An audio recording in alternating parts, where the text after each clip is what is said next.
चलो, तो last class में जहां तक मुझे याद है एलआर सर्किट के कुछ क्वेश्चंस कराया था, है ना? हाँ सर।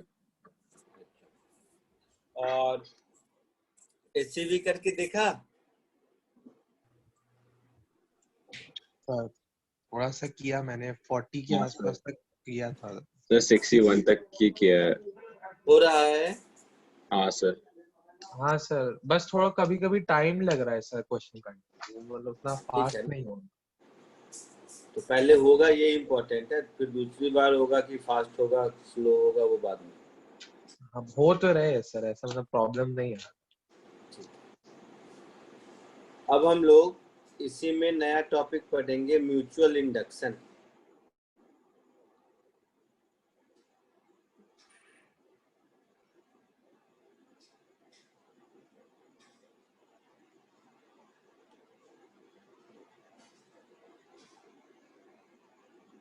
सेल्फ इंडक्शन में नाम से ही लगता था कि इसमें इंड्यूस्ड ईएमएफ खुद के करंट के कारण हो रहा है। हाँ सर। इसमें इंडक्शन होता है म्यूचुअल। म्यूचुअल का मतलब है कि कोई दो सिस्टम है, तो एक सिस्टम में दूसरी की वजह से और दूसरे सिस्टम में पहले की वजह से इंडक्शन होगा। नाम भी कुछ ऐसा ही सजेस्ट करता है हाँ सर। है ना? तो म्यूचुअल इंडक्शन ऐसा ही है। होता क्या है, मान लो कोई एक करंट कैरिंग कॉइल है। कॉइल मतलब अभी के लिए मान लो, समझ लो तुम कि ये है, क्या बोलते हैं उसको, सोलेनॉइड है थोड़ी देर के लिए। तो अगर कोई करंट कैरिंग सोलेनॉइड है तो उस सोलेनॉइड में के अंदर मैग्नेटिक फील्ड होगा। अब उस सोलेनॉइड के मैग्नेटिक फील्ड में अगर कोई चेंज हो रहा है और उसी मैग्नेटिक फील्ड के कुछ पार्ट को या पूरे मैग्नेटिक फील्ड को फुल्ली या पार्टली कोई एक दूसरा सिस्टम इंटरसेप्ट कर रहा है, तो इसके मैग्नेटिक फील्ड के चेंज की वजह से दूसरे वाले में इंड्यूस्ड ईएमएफ होगा। समझे कुछ मेरी बात की नहीं? सर आप वापस रिपीट करेंगे एक बार? मैंने कहा कि मान लीजिए कोई एक कॉइल है, उस कॉइल में करंट फ्लो हो रहा है, तो उस कॉइल के अंदर जो मैग्नेटिक फील्ड होगा या मैग्नेटिक लाइंस ऑफ फोर्स होंगे, उसी same magnetic lines of force को अगर कोई दूसरा कॉइल इंटरसेप्ट करेगा तो क्या होगा, इसके चेंज की वजह से उसमें मैग्नेटिक फील्ड का इंडक्शन होगा। सर हाँ सर। अच्छा, मैं जस्ट एक सिमेट्रिक डायग्राम बनाने की कोशिश करता हूँ, समझना इस बात को, लिखना कोई मत, हो सकता है मैं इसमें चेंज भी कर दूं, जस्ट आपको समझाने के लिए। सब इधर देखिएगा। मान लो ये एक रेड वाला कॉइल है, इसके साथ एक बात मेरे ठीक हो नहीं पाती, रुक जाओ एक मिनट, बाद में लिखना बिल्कुल, अभी ड्रॉ मत करना। मैं ऐसे कह रहा हूं, मान लीजिए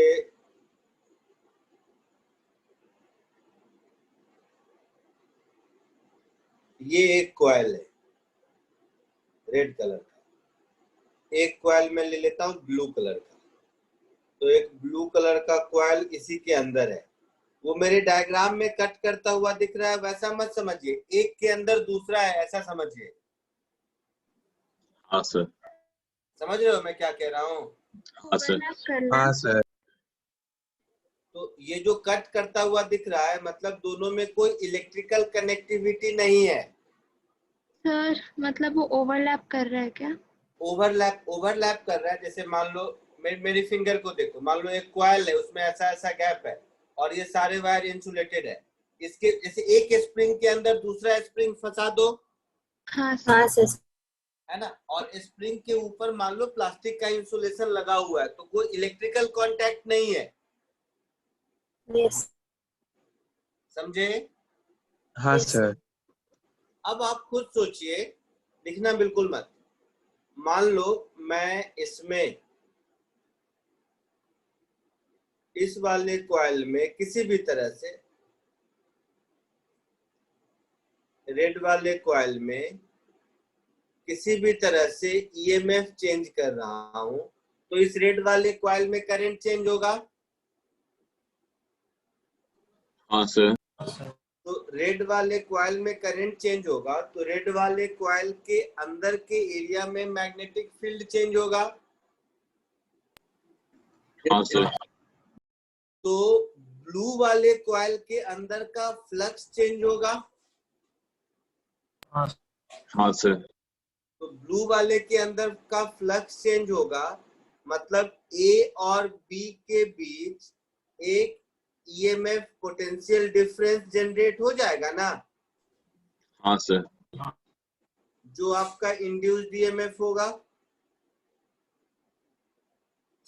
अब मैं इसको उल्टा भी कर सकता हूं, ब्लू वाले में चेंज करूं तो रेड वाले में होगा। Yes sir. तो ये एक म्यूचुअल रिलेशन समझ में आ रहा है। हाँ सर। जी सर।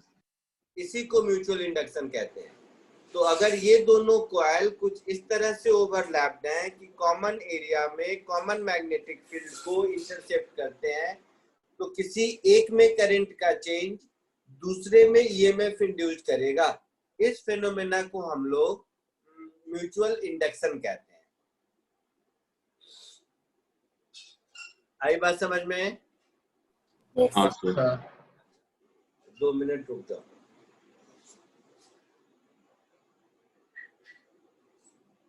इसमें से जिसमें चेंज करते हैं उसको हम लोग कहते हैं प्राइमरी सर्किट, प्राइमरी कॉइल नाम है ऐसे। जैसे इस डायग्राम में रेड वाला हो गया प्राइमरी कॉइल, ब्लू वाला हो गया सेकेंडरी कॉइल। समझे? हाँ सर। क्या, कौन सा, फिर से बताइए। मैंने कहा इसमें इस डायग्राम में जो आपको मेरे यहाँ भी सामने दिख रहा है, इसमें रेड वाला कहलाएगा प्राइमरी कॉइल हाँ और सर। ब्लू वाला कहलाएगा सेकेंडरी कॉइल। यही अगर ब्लू वाले कॉइल में अगर हम वेरिएबल करंट किसी तरह से डालते तो वो प्राइमरी कहलाता और रेड वाला सेकेंडरी कहलाता। सर ये इसी का, ये ट्रांसफार्मर का प्रिंसिपल है ना? हाँ, ट्रांसफार्मर का प्रिंसिपल यही है। ठीक है सर। हाँ सर एक डाउट है, वो चैट में मैंने लिख दिया है। बोलना अब चैट कहाँ देखो मैं। सर वो फिर एक्सप्लेन नहीं कर पाता हूँ कभी कभी, तो आप अगर रीड कर बोल ले तो सही ना। तो मतलब अगर रेड वाले में एक स्टेडी करंट है और तब फिर हम लोग ब्लू वाले में करंट चेंज करके करेंगे, क्या होगा? स्टेडी करंट रेड वाले में होगा तो रेड वाले के अंदर फ्लक्स चेंज नहीं होगा। हाँ लेकिन सर फिर हमने ब्लू के अंदर करंट सडनली चेंज कर दिया। अच्छा, ब्लू के अंदर चेंज किया तब होगा। तब सर क्या होगा? यही से म्यूचुअल इंडक्शन होगा। तो वो रेड वाले की ईएमएफ में कोई फर्क तो पड़ेगा ना उसकी वजह से? पड़ेगा। ईएमएफ में नहीं बोलेंगे, रेड वाले कॉइल के दोनों एंड के अक्रॉस पोटेंशियल डिफरेंस में फर्क पड़ेगा। अच्छा।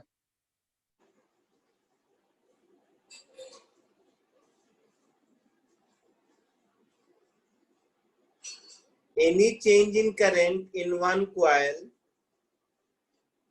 will bring an induced EMF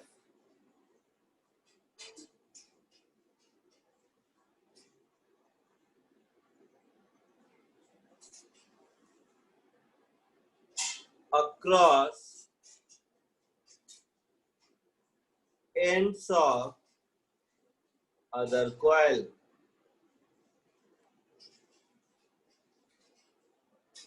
full stop. Doubt है बोल बेटा। सर, अगर रेड वाले की वजह से ब्लू वाले में करंट इंड्यूस हुआ है तो ब्लू वाले का भी अपना एक मैग्नेटिक फील्ड होगा ना, फिर से बनेगा। जरूर उसकी होगा। वजह से रेड वाले को फर्क पड़ेगा बाद में, फिर से होगा कैसा? एक मिनट, दिस फेनोमेना इसको जरा सोच के देखना। 2 मिनट बोलने से पहले जरा सोचो तो कि ब्लू वाले के कारण जो मैग्नेटिक फ्लक्स होगा वो वेरिएबल नेचर का होगा या कांस्टेंट नेचर का होगा?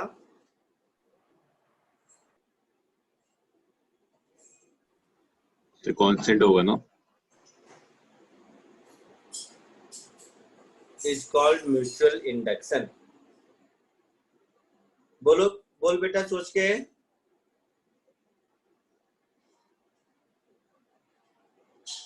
नहीं समझा वेरिएबल। सर रेड में सेल्फ इंडक्शन भी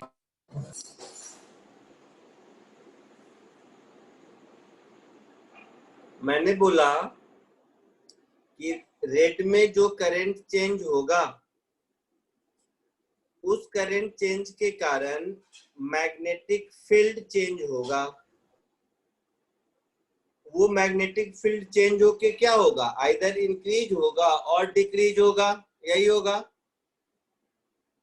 इसका मतलब है कि ब्लू के अक्रॉस इंड्यूस्ड ईएमएफ जनरेट होगा। इंड्यूस्ड ईएमएफ जनरेट होना एक बात है और इंड्यूस्ड ईएमएफ का करंट फ्लो करना दूसरी बात है। तो पहली बात तो ब्लू वाले दोनों एंड के अक्रॉस इंड्यूस्ड ईएमएफ जनरेट होगा, है ना? वो इंड्यूस्ड ईएमएफ अगर rate of change in current red वाले में कांस्टेंट है तो कांस्टेंट नेचर का होगा।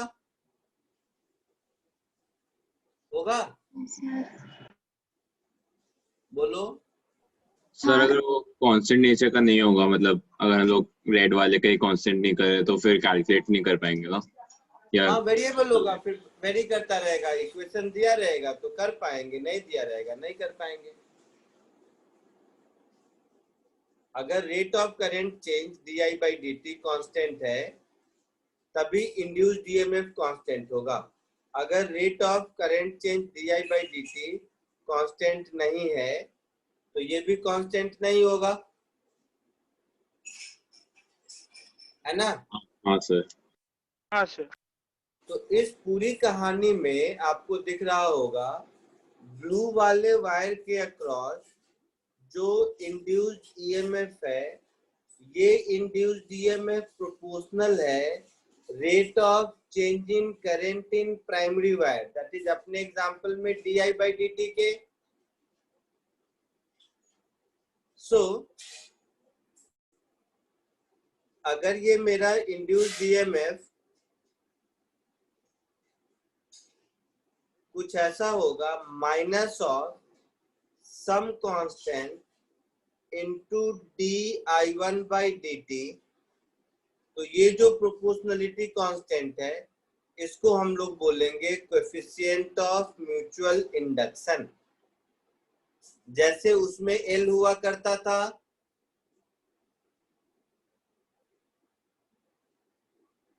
सेल्फ इंडक्टेंस में एल हुआ करता था ना,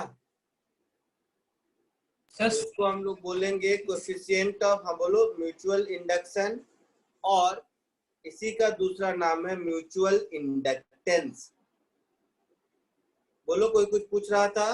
सर इस केस में सेल्फ इंडक्टेंस नहीं होगा क्या?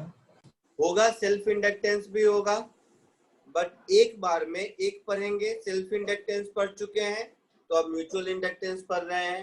इफेक्ट एक साथ दोनों का होगा। आई बात समझ में? यस। यहां तक कोई दिक्कत है किसी को? तो ये जो कॉमन सेंस वाला इक्वेशन है बोर्ड की बुक में इसी का नाम रहेगा law of mutual induction, that is induced EMF across secondary coil is proportional to rate of change in current in primary coil.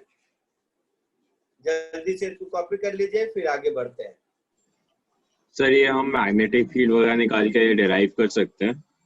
हाँ करेंगे, अभी करेंगे भी। ये दोनों कॉइल का शेप साइज कैसा है वैसे हर सेक्शन में इसको डिराइव कर सकते हैं, अगर दोनों की ज्योमेट्री सब कुछ पता है हमें तो। एक दो मैं करके अभी दिखाऊंगा, अभी घबराइए नहीं, इसको कॉपी कर लीजिए।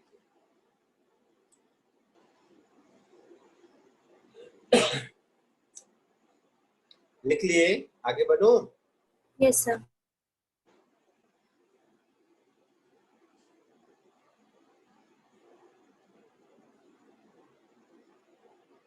पक्का? हाँ सर।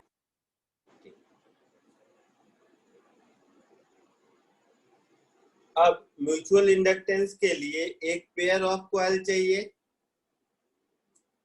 तो सबसे पहले म्यूचुअल इंडक्टेंस कैलकुलेट करने की कोशिश करते हैं। पहले दो सर्कुलर कॉइल का करते हैं, ठीक है।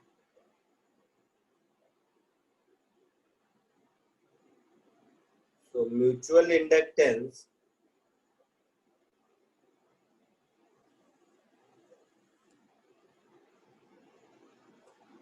between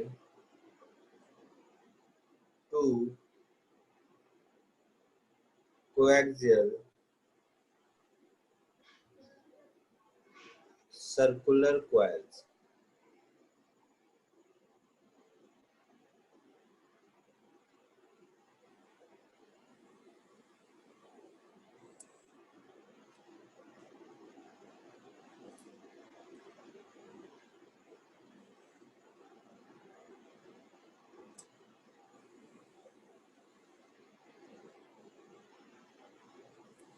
चलो देखो इधर ध्यान से सब। सपोज मैं डायग्राम बनाऊंगा तो गड़बड़ होगा, इसलिए रेडीमेड डायग्राम। इस डायग्राम में आपको दो सर्कुलर कॉइल दिख रहा है, हाँ सर। एक R1 और एक R2। हाँ सर। रैंडमली कोई भी डायमेंशन ले लेंगे तो हम मैग्नेटिक फील्ड बता नहीं सकते। तो इसमें R1 जो है हमारा वो मच ग्रेटर देन R2 है, मीन्स R2 ऑलमोस्ट उसके सेंटर पर लाई करता है, ठीक है। Yes sir. इस डायग्राम में दिख रहा होगा R1 मतलब ये वाला जो फर्स्ट कॉइल है, रुक जाओ नोमेनक्लेचर करते हैं। ये फर्स्ट कॉइल है और इसमें नंबर ऑफ टर्न्स है N1।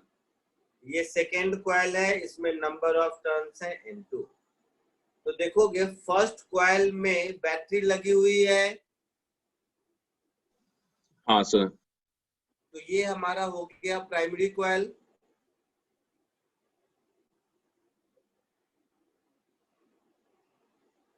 और ये हमारा हो गया सेकेंडरी कॉइल।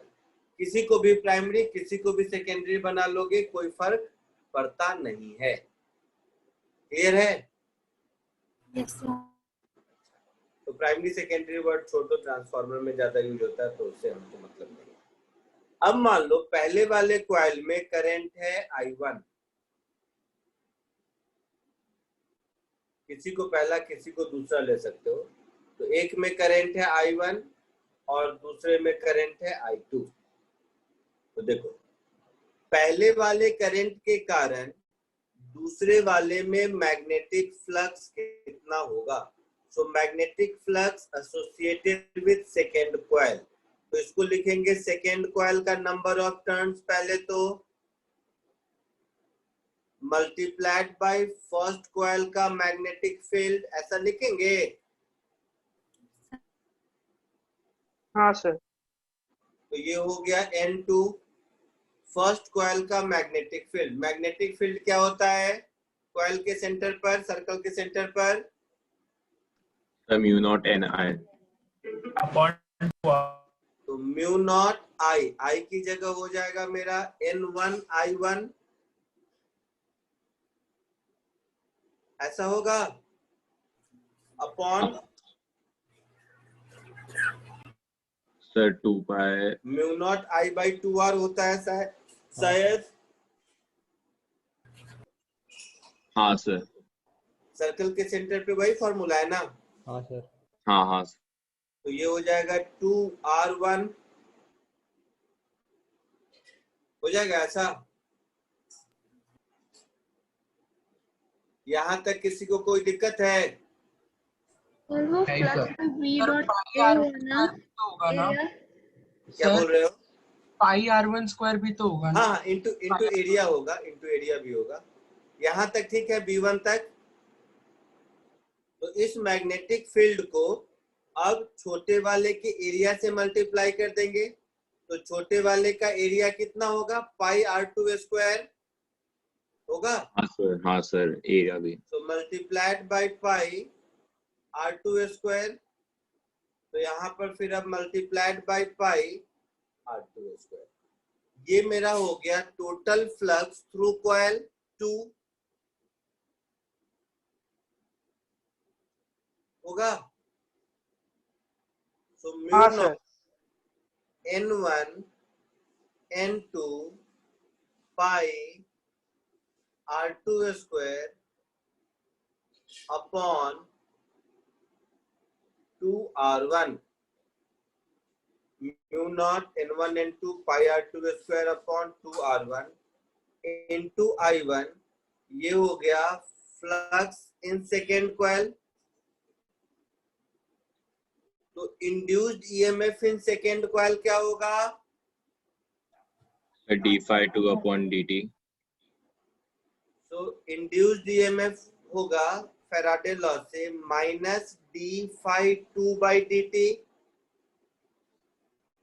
तो इसमें सब कुछ कांस्टेंट है I को छोड़कर। तो minus mu naught N1 N2 पाई R2 square upon 2R1 into di1/dt। ऐसा हो जाएगा। हाँ सर। यहाँ तक कोई दिक्कत है? नहीं सर। तो यहाँ तक कोई दिक्कत नहीं है। तो अभी जो हम लोग म्यूचुअल इंडक्टेंस पढ़े हैं उसके हिसाब से ये वाला जो टर्म है यही M होना चाहिए।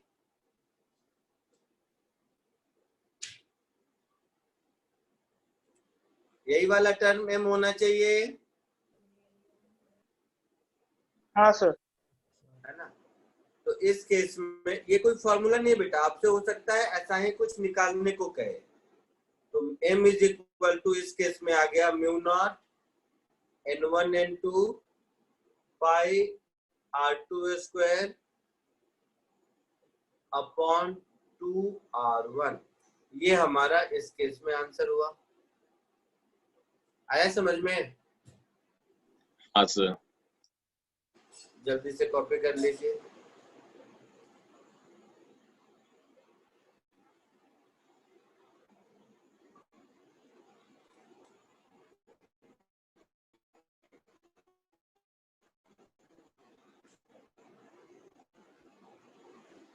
आगे बढ़ो। 2 मिनट्स। नहीं ठीक है, कोई बात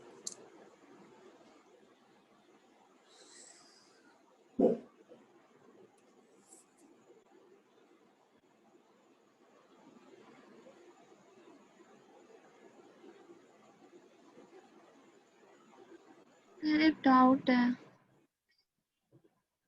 बोलो।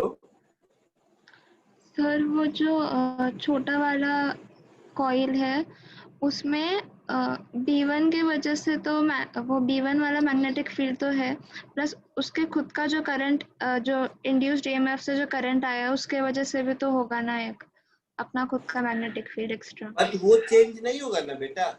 मुझे मैग्नेटिक फील्ड नहीं, मुझे तो मैग्नेटिक फील्ड का रेट ऑफ चेंज चाहिए ना। हाँ सर, तो वो जैसे कांस्टेंट मान ले, सुन 2 मिनट सुन। मान ले तेरे पास 2 पॉकेट है। एक पॉकेट में फिक्स पैसा है 10 रुपए और दूसरे पॉकेट में हर सेकेंड 5 रुपए आ रहे हैं। तो ये 10 रुपए रहे या नहीं रहे, तुम्हारे पॉकेट में rate of change in money 5 rupees ही होगा ना। हाँ, तो मुझे तो rate of change in flux चाहिए। फिर वो समझे? छोटे वाले कॉइल की वजह से कोई एक्स्ट्रा रेट ऑफ चेंज नहीं आने वाला। एक्स्ट्रा मैग्नेटिक फील्ड आएगा, रेट ऑफ चेंज थोड़ा ना आएगा। कांस्टेंट मैग्नेटिक फील्ड होगा। हाँ हाँ, अगर I1 जैसे मैंने लिखा ना di1/dt का रेट कांस्टेंट है तब तो इंड्यूस्ड ईएमएफ कांस्टेंट है। इंड्यूस्ड ईएमएफ कांस्टेंट है तो उस कॉइल के अंदर करंट कांस्टेंट है। उस कॉइल के अंदर कांस्टेंट करंट है, इसका मतलब उसका खुद का मैग्नेटिक फील्ड कांस्टेंट है। बट अगर di1/dt कांस्टेंट नहीं है तो? हाँ, तो फिर मैथमेटिक्स करेंगे, जो आएगा वो आएगा। कोई रूल थोड़ी ना बना सकते उसका। Okay sir. फिर तो मैथ्स करते चलेंगे, जो आएगा वो आएगा, वेरिएबल नेचर का होगा। ठीक है, ठीक है सर। मतलब ऐसा नहीं कह सकते हाँ वो वैरी करेगा अगर, तो फिर वो भी वैरी करेगा, वो भी वैरी करेगा, तो स्टैंडर्ड रिजल्ट नहीं है, तो जो आएगा वो आएगा मैथमेटिक्स से। क्लियर है? हाँ सर। सर अगर छोटे वाले कॉइल में करंट लेंगे तो क्या बोल रहे हो? अगर छोटे वाले कॉइल में करंट लिया तो भी सेम आए? छोटे वाले करंट में मतलब प्राइमरी सेकेंडरी को चेंज कर दें, हाँ सर। सेम नहीं होगा, अलग हो जाएगा, R1 R2 ऊपर नीचे हो जाएगा। और जब दोनों सेम हो जाएगा तो उसी को कपलिंग कहते हैं। बट ठीक एक है, की हाँ। एम जो है वो दूसरे के लिए भी वैलिड ही होगा ना, मतलब अगर नहीं जैसे इसी एक्सप्रेस 2 मिनट सुनो, इसी एक्सप्रेशन में ऐसे समझो, अगर दोनों परफेक्टली ओवरलैप रहता तब तो ईएमएफ इन 1 ड्यू टू 2 और 2 ड्यू टू 1 एक ही रहता। सब परफेक्टली मतलब दोनों अगर परफेक्टली ओवरलैप रहता एक दूसरे के साथ, तो उस केस में जैसे इसी केस में मान लो R1 R2 इक्वल है, तब तो सेम एक्सप्रेशन आएगा। मैं 1 में 2 की वजह से लूं या 2 में 1 की वजह से लूं। हाँ सर। सर बट ओवरलैपिंग का कोई कंडीशन, मतलब अगर कुछ भी ओरिएंटेशन हो फिर भी अगर एक का हमने एम निकाला, the phi two equal to M I ऐसे लिखा। आवाज कट रही है, सर अगर हमने नहीं ओरिएंटेशन आवाज कुछ आ रही भी, बेटा, सर अभी आ रही है क्या? कट कट के आ रही है,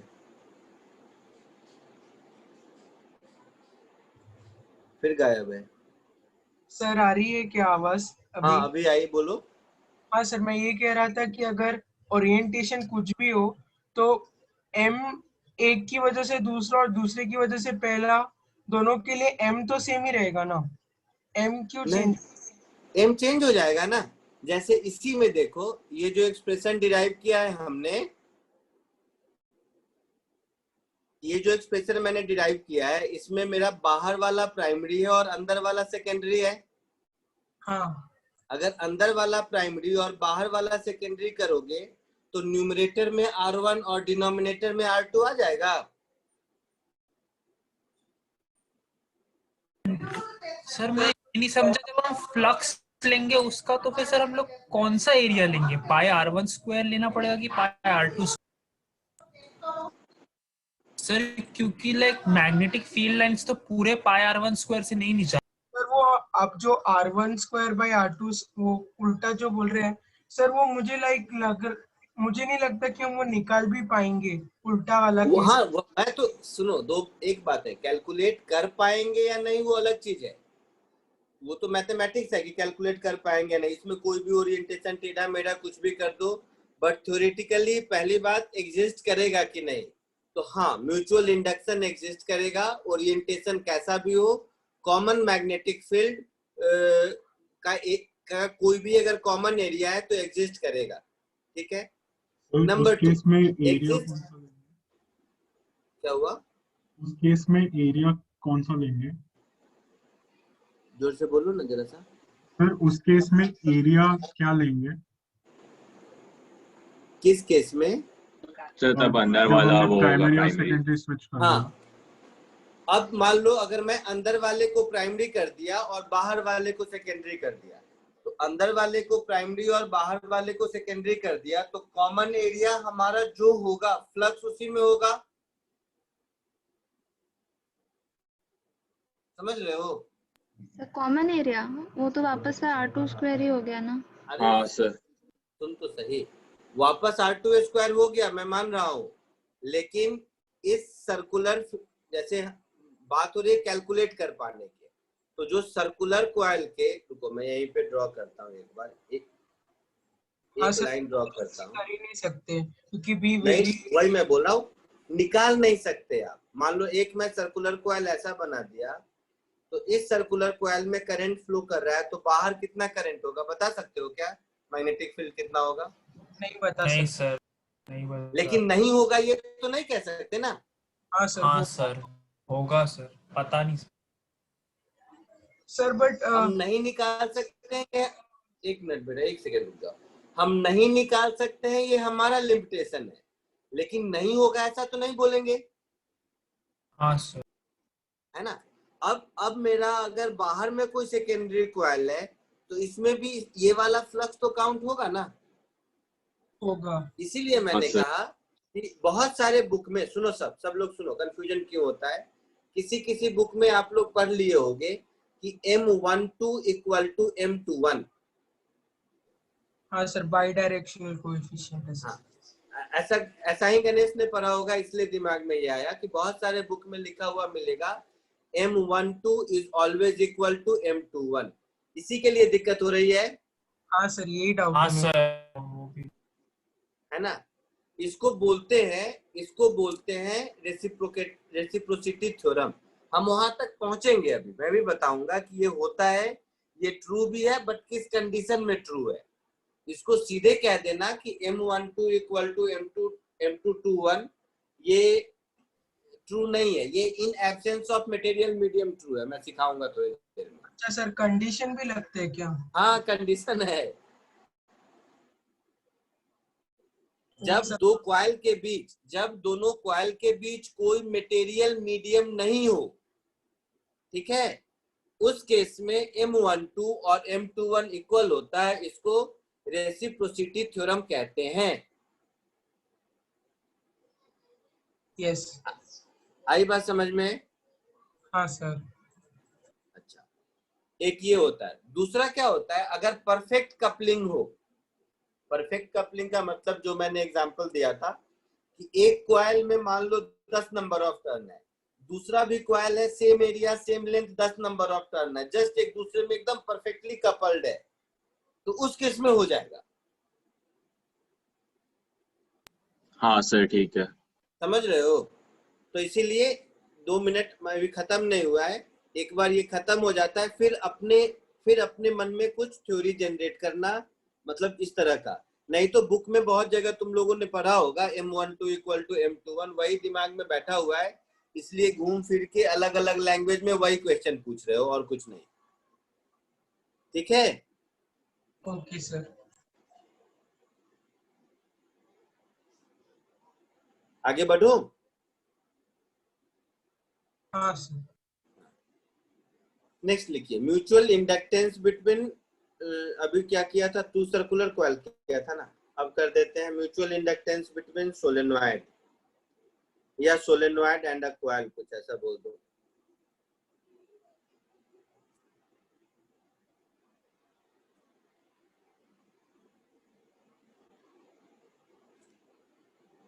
mutual inductance between a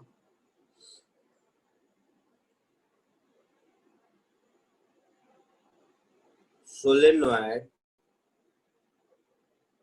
and coil। जो लोग समझ पाओगे उसके लिए मैं एक बार और बोल देता हूं।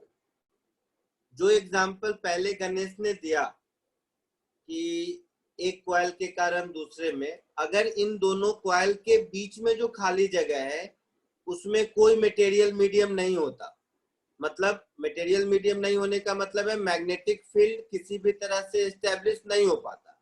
मैग्नेटिक फील्ड केवल कॉमन एरिया में एस्टेब्लिश होता, तब तो M12 इक्वल टू M21 होता। सर मतलब परमिटिविटी उसकी 0 हो जाएगी। हाँ। उसमें समझा गणेश? हाँ सर। दोनों कॉइल के बीच में अगर मान लो ऐसा कोई मतलब मीडियम नहीं है जिसमें मैग्नेटिक फील्ड एग्जिस्ट करता है, जैसे इलेक्ट्रिसिटी के पॉइंट ऑफ व्यू से जिसमें हम लोग कंडक्टर कहते थे, है ना, जिसके अंदर फील्ड 0 होता है, तो इन दोनों के अंदर मैग्नेटिक फील्ड अगर 0 है हमेशा, ये हम इंश्योर कर लें, तभी कह पाएंगे M12 equal to M21। Clear है?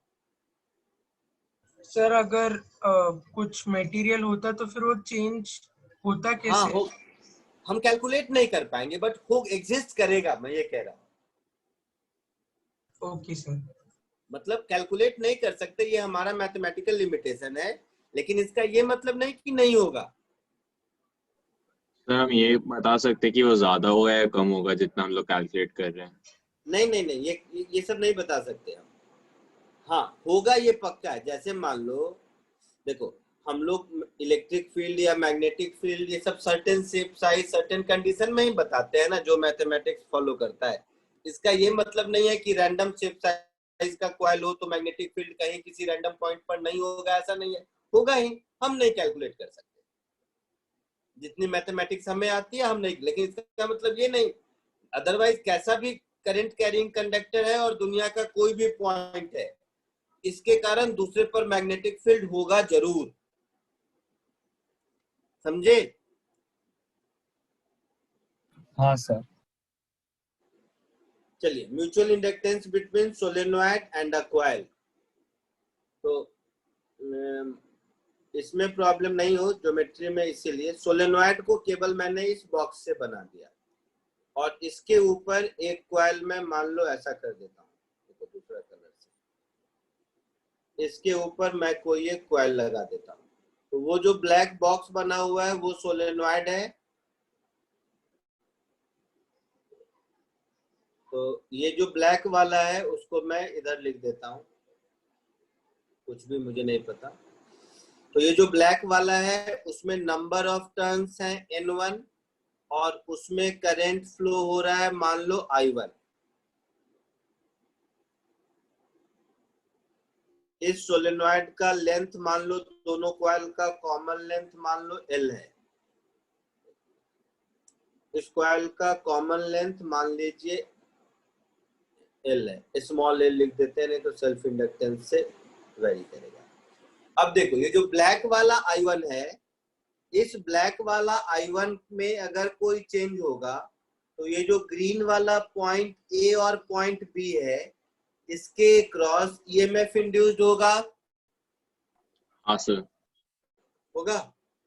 तो देखो, तो हमेशा 2 में हमेशा सेकेंड कॉइल को लिखता हूँ, ये हैबिट में आप लोग भी रखिए तो अच्छा होगा।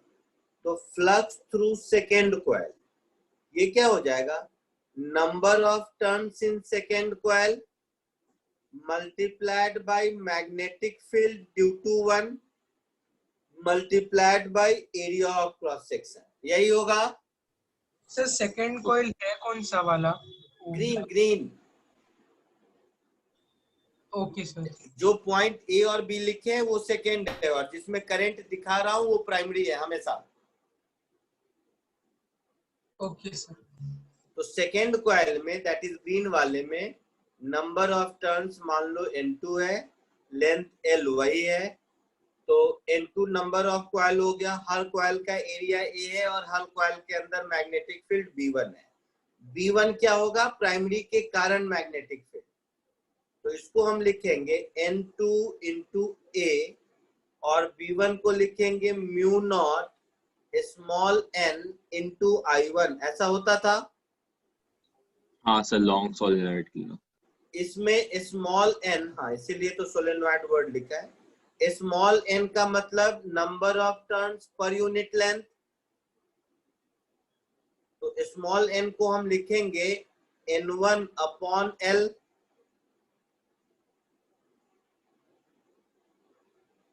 इसको हम लिखेंगे N1 upon L into I1। तो मेरा phi 2 हो गया mu naught N1 N2, mu naught N1 N2 upon L into area A, mu naught N1 N2 upon L into area A whole multiplied with I1, ऐसा होगा। अब Faraday law से हम कह सकते हैं कि induced EMF in second coil is equal to minus of d by dt of phi 2, that is minus of mu naught N1 N2 A upon L into di1 by dt। तो इस case में ये वाला जो term हुआ, यही term मेरा m है ना?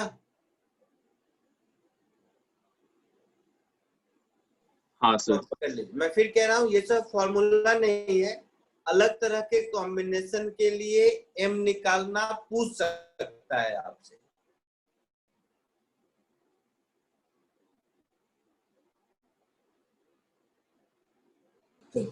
लिख चुके हैं सब लोग? अब जो कहता हूं थोड़ा ध्यान से सुनना सब, और जब मैं पूरा बताता हूं उसी के बाद क्वेश्चन फ्रेम करने की कोशिश करना, जो भी डाउट्स है, नहीं तो नहीं समझ पाओगे। ये वन गो में समझने की कोशिश करोगे तो ज्यादा अच्छा है, ठीक है? सब लोग ध्यान से सुनिए।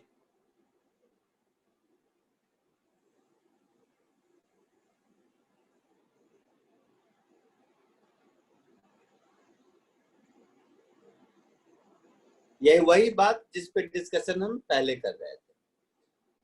किसी भी तरह से इसका रीजन विजन नहीं मालूम, ऐसे समझो, किसी भी तरह से अगर किसी एक कॉइल में जो दूसरे के मैग्नेटिक फील्ड के कारण फ्लक्स है, या दूसरे के कॉइल में पहले के कारण मैग्नेटिक फ्लक्स है, ये दोनों अगर इक्वल हो गया, कैसे इक्वल होगा वो 2 मिनट के बाद, लेकिन अगर इक्वल हो गया इसका मतलब है अब हम कह सकते हैं कि mutual inductance in 1 due to 2 is equal to mutual inductance in 2 due to 1.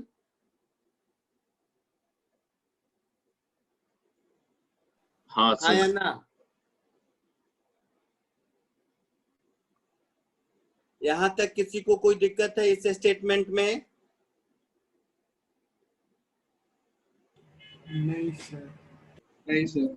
मैं फिर कह रहा हूं, दोनों का कॉमन एरिया में, कॉमन एरिया वर्ड छोड़ो, दोनों में सेम फ्लक्स लिंक है, सेम मैग्नीट्यूड का सेम फ्लक्स लिंक है, तो एक में चेंज होगा और दूसरे में चेंज होगा, ये दोनों रेट ऑफ चेंज, फिर से समझना, सपोज सेम फ्लक्स लिंक है, लेकिन 512 में चेंज होगा 2 के करंट की चेंज की वजह से, और 52 में करंट की चेंज की वजह से, लेकिन जो कोफिशिएंट है दोनों का di/dt का, वो तो दोनों ही केस में सेम रहेगा। अगर 512 और 521 इक्वल है तो फिर से डाउट है सर एक। सर हम 512 को लिख सकते हैं M12 into I2 ना, ऐसा? 512 को हम लिख सकते हैं M12 into I2 M12 into I2। into I2। हाँ सर। और दूसरे को लिख सकते हैं M21 into I1। M21 into I1। तो एक बात समझ, 2 मिनट, गलत कहाँ है? 5 को ऐसा नहीं लिख सकते हम लिख सकते हैं किसको? ये जो तुम्हारे दिमाग में बैठ गया, ध्यान से सुनना, मैं इसको जरा सा डिलीट करता हूं। अब सुनिएगा, अगर ऐसा है, ये कहां से आया प्रूव करते हैं, दोनों डिफरेंशिएट कर देते हैं, तो मैं इसको लिखूंगा d/dt of 512, this will be equal to d/dt of 521, ऐसा लिखूंगा। 5 is equal to m into I, ऐसा कोई रूल नहीं है, आप अपने मन से समझ गए। नाउ 512 को मैं लिखूंगा m12 into di2/dt, और इसको लिखूंगा m21 into di1/dt।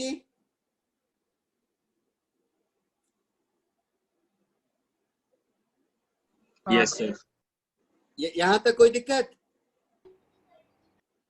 नहीं सर।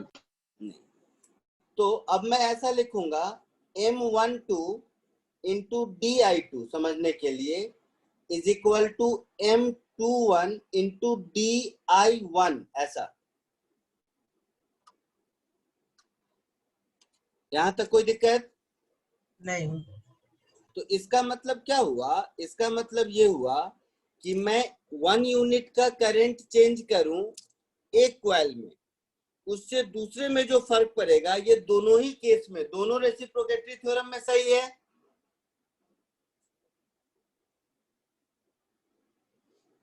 सर जो फॉलोइंग कंडीशन आया, जब तक I1 इक्वल टू I2 नहीं है तब तक वो नहीं हो सकता ना। I1 इक्वल टू I2 नहीं, DI1 इक्वल टू DY2। मैं कह रहा हूं अगर मैं 1 यूनिट का चेंज एक में करूं और दूसरे में भी 1 यूनिट का ही चेंज हो, तभी ऐसा हो सकता है। हाँ सर, अगर हाँ दोनों sir. Rate of change same है तो हो जाएगा। है ना, तभी ऐसा हो सकता है। हाँ तो ये जो आप लोग सोच रहे थे ना कि M12 M21 के बराबर होता है, वो इस कंडीशन में होता है, समझे? हाँ सर। पक्का? सर बट वो कंडीशन लाइक हम कैसे ढूंढेंगे, लाइक वो जो हाँ। दो सर्कल। कंडीशन मैं लिख देता हूँ, कंडीशन में लैंग्वेज लिख दूंगा। मैं सिर्फ और सिर्फ आपके दिमाग में ये बैठाना चाहता हूँ कि जो हम लोग ब्लाइंडली कह देते हैं कि M21 is equal to M12, वो नहीं होता, ये समझाने की कोशिश कर रहा हूँ। हाँ सर। कंडीशन को कैसे लिखेंगे लैंग्वेज में मैं लिख देता हूँ, वो अलग बात है। यहाँ तक समझ आया? हाँ अब आते हैं कंडीशन पर, इसलिए मैंने कहा था कि इसको लिखिएगा नहीं। अब इसको प्रॉपरली मैं ऐसे लिख देता हूँ as a note. Sir current का जो चेंज है वो तो हम एक्सटर्नली कंट्रोल करते हैं ना? क्या? करंट में जो हम हाँ। चेंज लाते हैं वो तो हम एक्सटर्नल। तो प्राइमरी सर्किट में करंट में चेंज एक्सटर्नली कंट्रोल किया, हाँ सर। तो सेकेंडरी में उतना ही चेंज रिफ्लेक्ट करे। हाँ सर, अगर कर रहा है तो होगा। तो M12 M21 के बराबर होगा। सर ठीक ये है? और अगर नहीं, दो मिनट सुनो, आगे की कहानी भी यहीं से समझ आएगी। अगर ऐसा नहीं हो रहा है तो दो बातें होंगी, या तो ज्यादा होगा या कम होगा। हाँ सर। ज्यादा होगा तो उसको स्टेप अप ट्रांसफार्मर बोलेंगे, अच्छा। कम होगा तो उसको स्टेप डाउन ट्रांसफार्मर बोलेंगे, वोल्टेज के टर्म में ये सारी बात करें तो। सर इसका मतलब M ना ही सिर्फ शेप ओरिएंटेशन पे डिपेंड करता है बट एक्सटर्नल फैक्टर्स पे भी डिपेंड करता है क्या? हाँ, एक्सटर्नल फैक्ट, जैसे सोलेनॉइड होता है ना, तो परफेक्ट सोलेनॉइड बनाने के लिए पैकिंग बहुत क्लोज करनी पड़ती है ताकि मैग्नेटिक फील्ड लाइन बीच से ना भाग पाए। हाँ सर। तो वैसे ही परफेक्ट ट्रांसफार्मर बनाना केवल ये ऐसा थोड़ा ना कि कोई भी रैंडम कुछ कॉइल ले ले, कोई रैंडम कुछ ले ले, तो इफेक्ट तो वैसा ही होगा, mix match zigzag effect. Perfect बनाने के लिए जो एक्सटर्नल फैक्टर है उसके वाइंडिंग पर, उसका पैकिंग कितना क्लोज है, ये सब पर, सब चीजों पर डिपेंड करता है। Okay sir. ठीक तो है? आप एक बार ट्रांसफॉर्मर वाला फिर से बताइए ना, क्या बोला? ट्रांसफार्मर बताऊंगा अलग से, ट्रांसफार्मर अलग चीज है। मैं ये कह रहा था, ऐसे सोचो, सुनो, सीधी सीधी बात सुनो।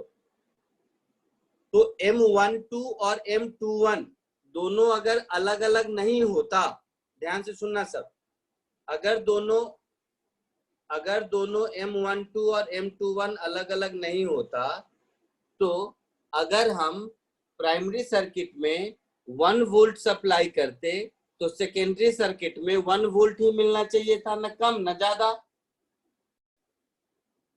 हाँ सर। है ना? तो अगर ज्यादा मिलता है तो उसको हम लोग बोलते हैं स्टेप अप। जैसे अपने घर में 220 वोल्ट का करंट आता है ना, वो वोल्टेज इलेक्ट्रिसिटी का, और बाहर जो ट्रांसफार्मर रहता है उसमें और भी 33,000 और भी अलग अलग रहता है। जैसे रेलवे ट्रैक पर जो रहता है वो 33,000 रहता है। तो जो जनरेशन जहां पावर का होता है, वहां से हाउस होल्ड तक आने में इस तरह के म्यूचुअल इंडक्शन से हर स्टेप पर उसके वोल्टेज को कम किया जाता है। तो ये एक तरीका होता है स्टेप डाउन का, और जब बढ़ाया जाता है तो दूसरा तरीका होता है स्टेप अप का। है ना? जैसे M1 इंटू डेल्टा I1, तो डेल्टा I1 डेल्टा I2 हमेशा इक्वल होगा जरूरी नहीं है, कम या ज्यादा हो सकता है? हाँ सर। प्राइमरी में यूनिट का चेंज करने से सेकेंडरी में ही एक 1 यूनिट का ही चेंज होगा, जरूरी नहीं है। मेरा समझाने का सिर्फ ये मतलब है कि प्राइमरी में 1 यूनिट का चेंज हमेशा सेकेंडरी में 1 यूनिट के चेंज के बराबर होगा, ऐसा नहीं है। क्लियर है? हाँ सर। ठीक है, तो जो नोट लैंग्वेज में लिखाना चाह रहा हूं वो ये है कि नोट 1 प्रॉपर लैंग्वेज में ऐसा है, इन एब्सेंस ऑफ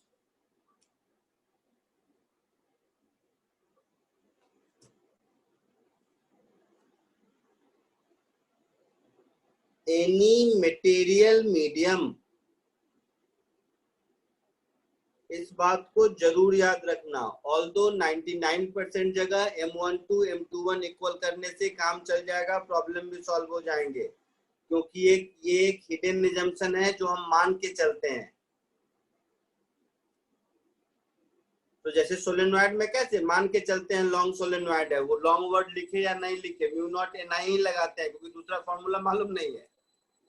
तो in absence of any material medium between the coils,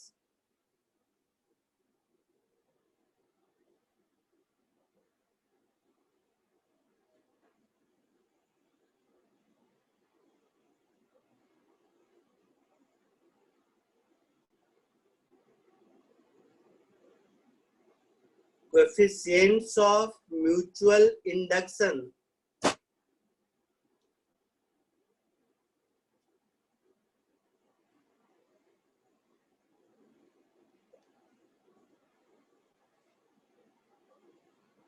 are equal, that is M21 is equal to M12। ध्यान से सुनेगा सब। अब ये जो कहता है in absence of material medium, इस कंडीशन को अचीव कैसे करें? ठीक है, तो एक तरीका जो मैंने आपको बताया था जहां से क्लास स्टार्ट किया था कि एक कॉइल के अंदर दूसरे कॉइल को एकदम आइडेंटिकली प्लेस कर दो तो अपने आप अचीव हो गया। हाँ सर। मतलब एक दो सोलेनॉइड के वाइंडिंग के बीच में जो गैप है उसी के बीच में सेकेंडरी कॉइल का एक एक वाइंडिंग अगर फिट हो रहा है तब तो ये अचीव हो गया।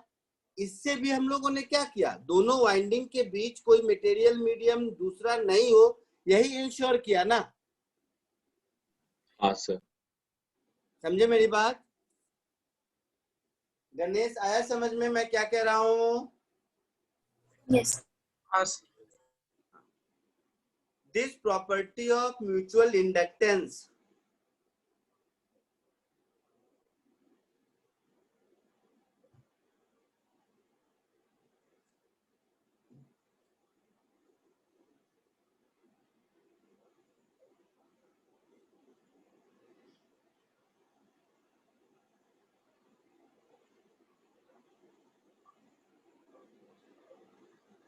is called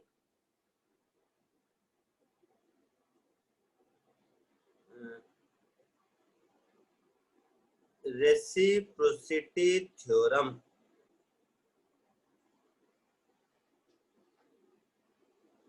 ठीक है, अच्छा, इसका फालतू सा बेकार सा एनालिसिस बहुत जगह आपको मिलेगा। जैसे मैंने उस कॉइल की बात करी थी ना सर्कुलर वाले की कि बाहर क्यों फील्ड 0 होगा, तो वो हर पॉइंट के लिए दिखा देगा कि जितना एक में राइट है दूसरे डायमेट्रिकली अपोजिट पॉइंट में उतना ही लेफ्ट है, बट वो सब फालतू बना एनालिसिस है। आपको सिर्फ और सिर्फ एब्सेंस ऑफ मटेरियल मीडियम ध्यान रखना है। क्लियर है? यहाँ तक कोई दिक्कत? नहीं सर। अब इसके आगे इसको बोल दो नोट नंबर 2।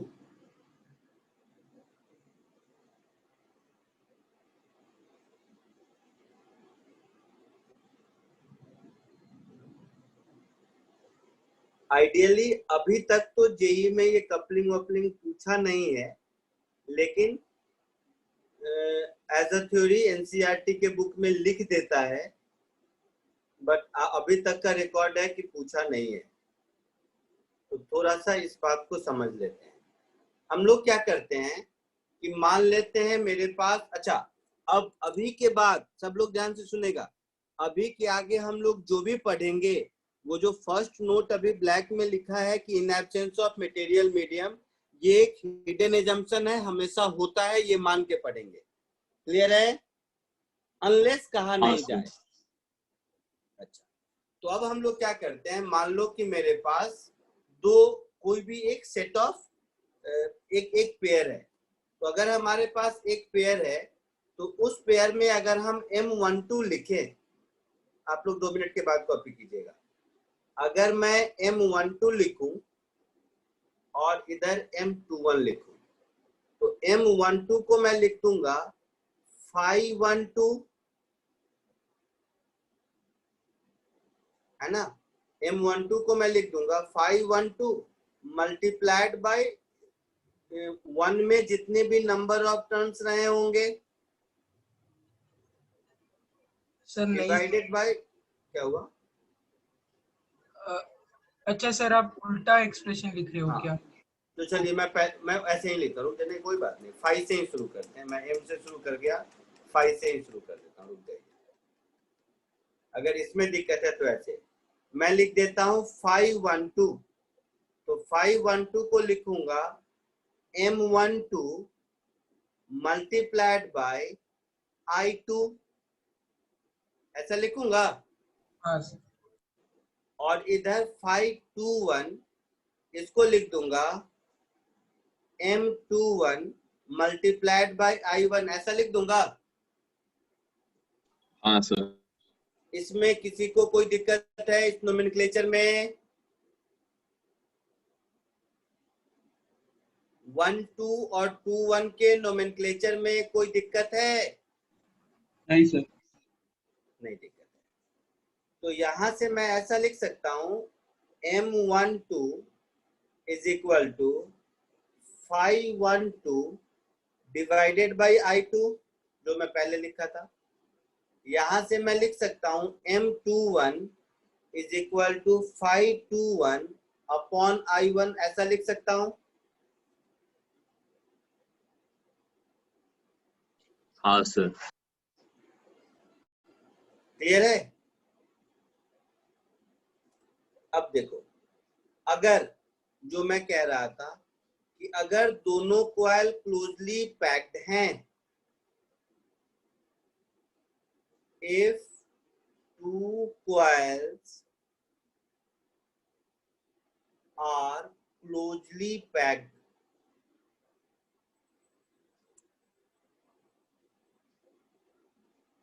एक मिनट, नोट 2 की हेडिंग में भी लिख देता हूं कपलिंग।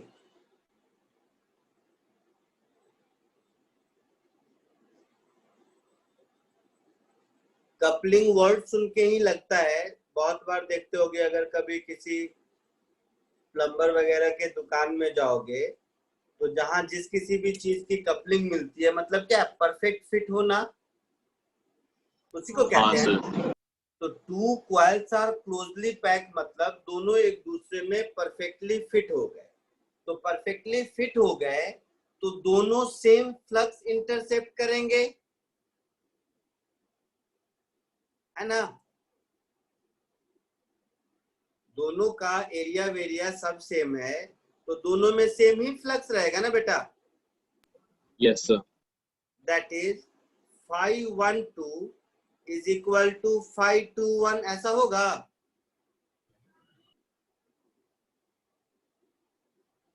हाँ सर। और साथ ही साथ अगर क्लोजली पैक हो गया, फिर तो अभी जो रेसिप्रोसिटी थ्योरम पढ़ाया था उससे M12 is equal to M21 भी हो जाएगा।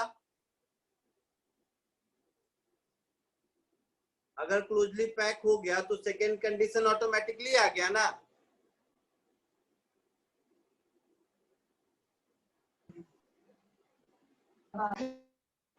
हाँ सर, कह सकते हैं। आ गया।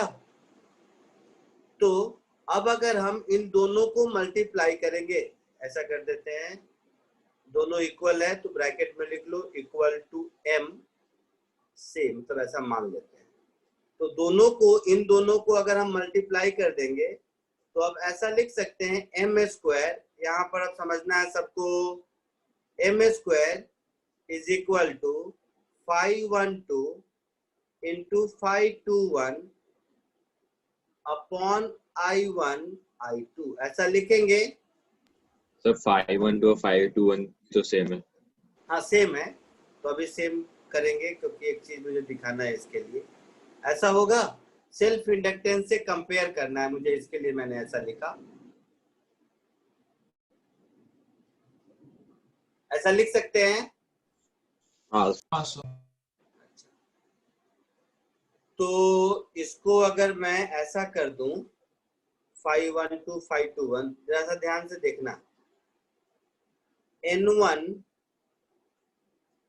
5 अपॉन I1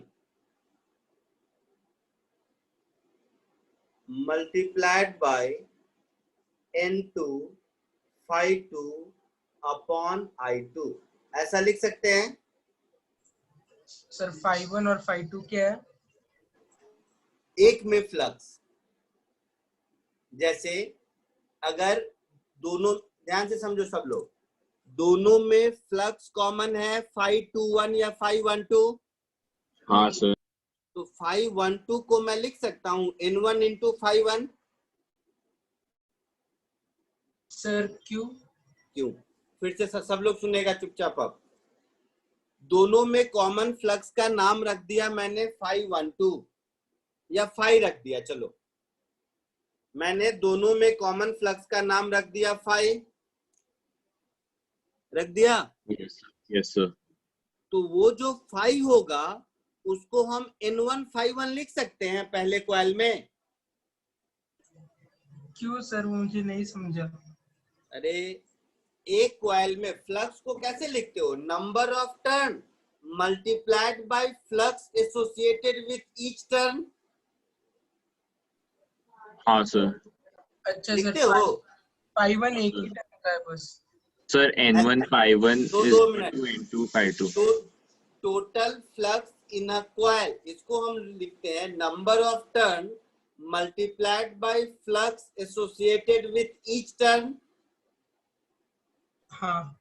तो ये जो 512 हो गया, ये टोटल फ्लक्स है पहले वाले कॉइल में, तो इसको N1 5-1 लिख सकते हैं। यही टोटल फ्लक्स है दूसरे वाले कॉइल में भी, जो कि इक्वल है, मुझे कोई उसमें दिक्कत नहीं। तो इसको मैं चाहूं तो N2 5-2 भी लिख सकता हूं ना।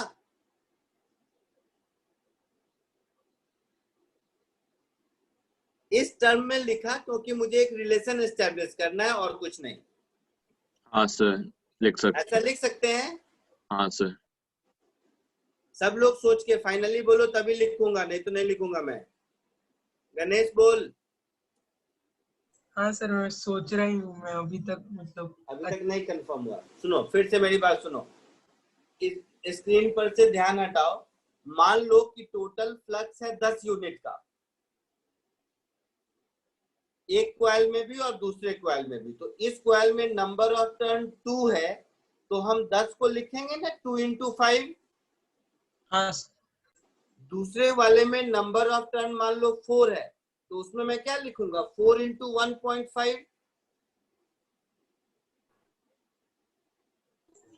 सर जो 512 है वो 5-1 ड्यू टू 2 है ना, पहले में दूसरे की वजह से। हाँ, तो 5-1 इक्वेशन 1 देखो, अगर क्लोजली पैक है तो दोनों के पास कॉमन फ्लक्स होगा। हाँ सर, कॉमन होगा। टोटल फ्लक्स तो कॉमन होगा। हाँ। तो जो मैंने एग्जांपल लिया वही कि टोटल फ्लक्स कॉमन है, मान लो 10 यूनिट का है, ठीक है। ठीक है सर। अब ये 10 यूनिट एक कॉइल में 4 नंबर ऑफ टर्न में डिस्ट्रीब्यूटेड है और दूसरे कॉइल में मान लो 5 नंबर ऑफ टर्न में डिस्ट्रीब्यूटेड है। तो उस टोटल फ्लक्स को हम N1 5-1 N2 5-2 जब चाहे लिख ही सकते हैं ना। हाँ सर, लिख सकते हैं। आया समझ में? Yes sir. अब ये वाला जो एक्सप्रेशन है N1 phi1 अपॉन I1, ध्यान से देखोगे तो ये L1 हुआ करता था सेल्फ इंडक्शन वाला और ये L2 हुआ करता था सेल्फ इंडक्शन वाला।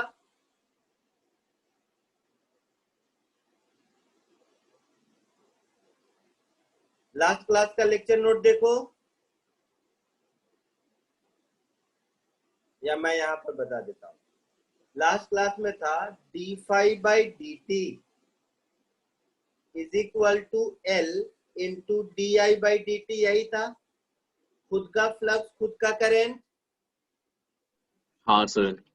तो phi is equal to L I था, तो phi by I is L था। याद आया? हाँ सर।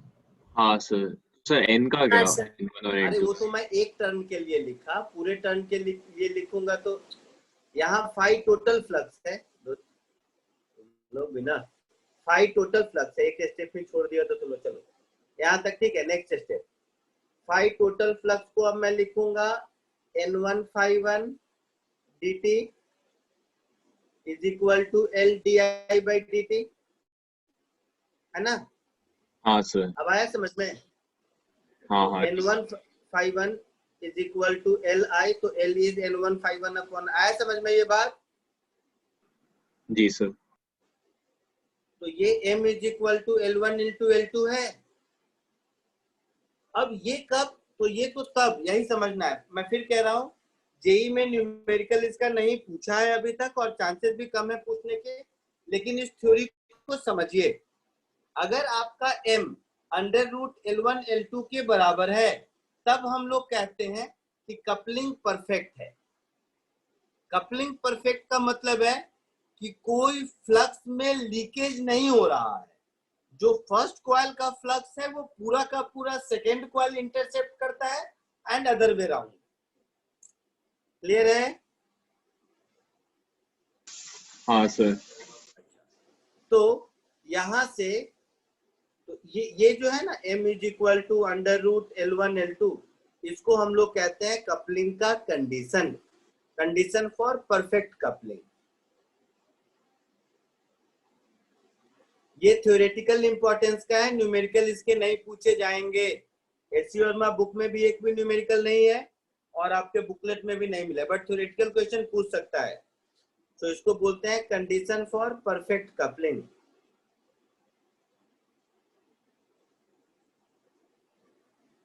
तो यहां पर हम लोग ऐसा बोलेंगे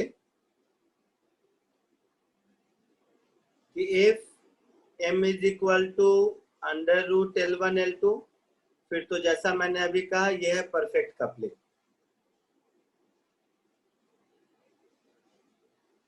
लेकिन अगर, एक मिनट लिख लो, लेकिन अगर कोफिशिएंट ऑफ म्यूचुअल इंडक्शन की value under root L1 L2 से छोटी है,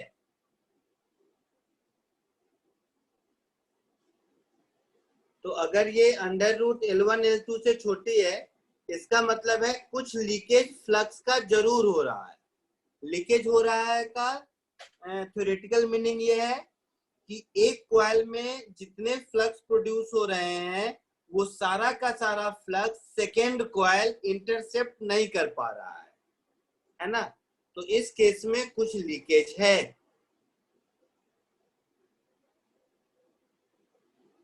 ये टर्म है लीकेज ऑफ फ्लक्स। आई बात समझ में? हाँ सर। सर आप थोड़ा सा जूम आउट कर सकते हो? और इससे ज्यादा जूम आउट क्या करूं मैं?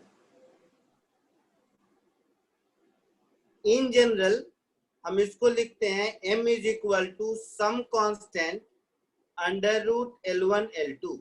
तो ये जो प्रोपोर्शनलिटी कांस्टेंट k है, इसको कपलिंग कांस्टेंट बोला जाता है। सर एक डाउट है। इस कपलिंग कांस्टेंट की वैल्यू हमेशा 1 से छोटी होगी। हाँ बोल बेटा।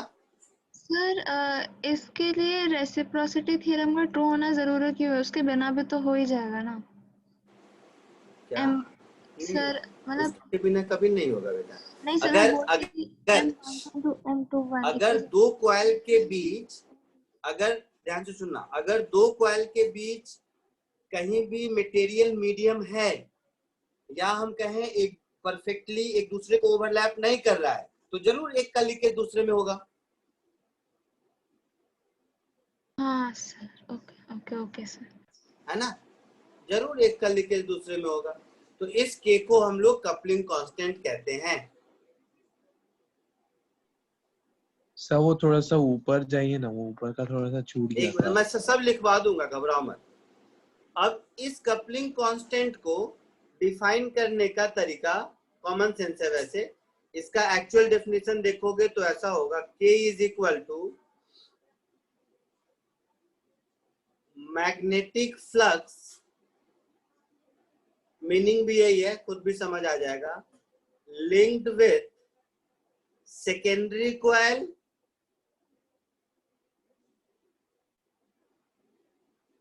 Upon magnetic flux linked with primary coil. Feel आ रहा है कि वही डेफिनेशन है?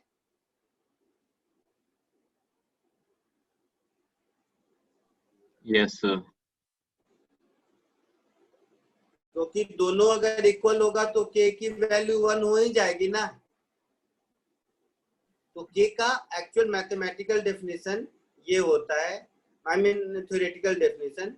और मैथमेटिकली क्या मीनिंग है वो तो मैंने आपको लीकेज से थोड़ा बहुत समझा दिया। मैं फिर कह रहा हूँ, ये पूछेगा नहीं जेईई में, कभी आज तक पूछा नहीं है न्यूमेरिकल इस पे बेस्ड, बट हाँ थ्योरेटिकली जान लेना जरूरी है। एनसीईआरटी में भी हैम हैंडेडली थोड़ा बहुत लिखा रहता है। ठीक है, अब ऊपर के सारे कॉपी कर लीजिए जहां से आपका बचा हुआ है। नोट 2 से बचा है या 1 से? 2 से। 2 से।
आगे बढ़ूं?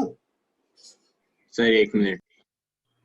थोड़ा नीचे स्क्रॉल करेंगे, लास्ट पॉइंट अच्छे से नहीं दिख रहा। के की वैल्यू कर रहा हूं।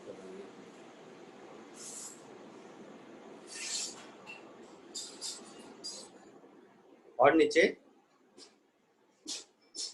हाँ सब ठीक।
आगे बढ़े? Yes sir.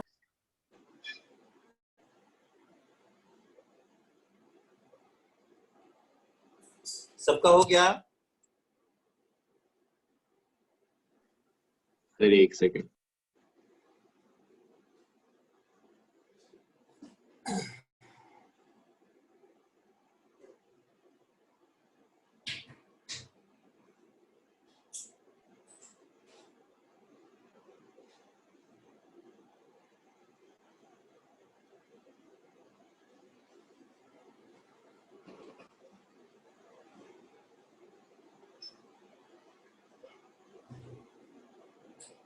हाँ सर हो गया।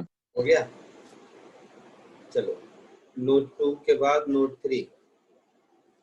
अगेन अभी जो सिखा रहा हूँ जरा सा इसको ध्यान से सब लोग देखना, मतलब आगे जितना है सब में थोड़ा थोड़ा का फर्क होगा, आपको समझना पड़ेगा। आप लोगों में से बहुत लोगों को बुक में कहीं पढ़े होंगे कि दो इंडक्टर अगर सीरीज में है तो L is L1 plus L2 लिख देते हैं। बोलो गणेश। म्यूचुअल इंडक्टेंस आता है साथ में उसके। नहीं, बट कब आएगा कब नहीं आएगा? सर अगर क्वेश्चन में दिया है तो फिर आएगा। नहीं नहीं नहीं, ऐसा नहीं होता है।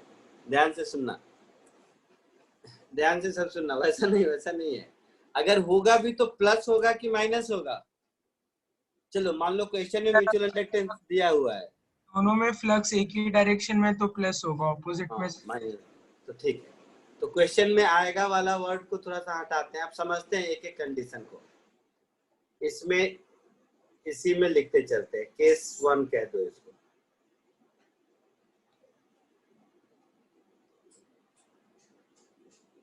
सब लोग ध्यान से सुनना, ये एक इंडक्टर है और इसी के साथ सीरीज में ये भी एक इंडक्टर है। इसका है इंडक्टेंस L1 और इसका है इंडक्टेंस L2। सब लोग ध्यान से सुनेगा। अगर क्वेश्चन के लैंग्वेज में कहीं मुझे ये दिखाई देता है कि they are far apart, quite apart, quite apart का मीनिंग ये होता है कि इसी में बना दो या अलग अलग से ड्रॉ कर दो। इसी में मान लो ये एक इंडक्टर है और यहाँ पर एक दूसरा इंडक्टर है। अब इसका जो मैग्नेटिक फ्लक्स होगा, इसका कोई भी मैग्नेटिक लाइंस ऑफ फोर्स इसमें से क्रॉस नहीं कर रहा है, समझ रहे हो? हाँ सर। तो फर्स्ट वाले या फिर सेकेंड वाले का भी, सेकेंड वाले का भी magnetic lines of force first वाले कॉइल से, तो मैंने थोड़ा गलत समझ रहे हो, सेकेंड वाले, इन दोनों के लाइंस ऑफ फोर्स एकदम अलग हैं, कोई एक दूसरे से क्रॉस नहीं कर रहे हैं। ये कंडीशन अगर सेटिस्फाई होगा तभी हम बोल पाएंगे L is equal to L1 plus L2। समझा गणेश? हाँ सर, वो फार अपार्ट वाला कंडीशन होगा तभी। हाँ, तो अब इसको लैंग्वेज में ये भी लिख सकता है कि दे आर म्यूचुअली इंडिपेंडेंट, कोई भी वर्ड यूज करे, बट टेक्निकल मीनिंग ये है कि एक का मैग्नेटिक फील्ड लाइंस दूसरे कॉइल के अंदर नहीं घुसता हो, क्योंकि अगर ये ब्लू वाला इस ग्रीन वाले के अंदर घुस गया तो इसकी वजह से उसमें म्यूचुअल इंडक्टेंस आएगा, है ना? कोई दिक्कत किसी को? तो केस 1 इसको हम लोग बोलेंगे इंडक्टर्स इन सीरीज, और केवल सीरीज नहीं, सेपरेटेड बाय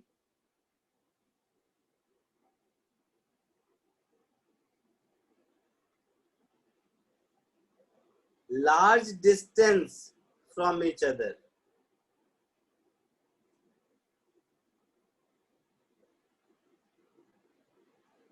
या कहीं कहीं लिखा मिलेगा आइसोलेटेड फ्रॉम ईच अदर, एक ही बात है, वो सब लैंग्वेज का खेल है। आई बात समझ में?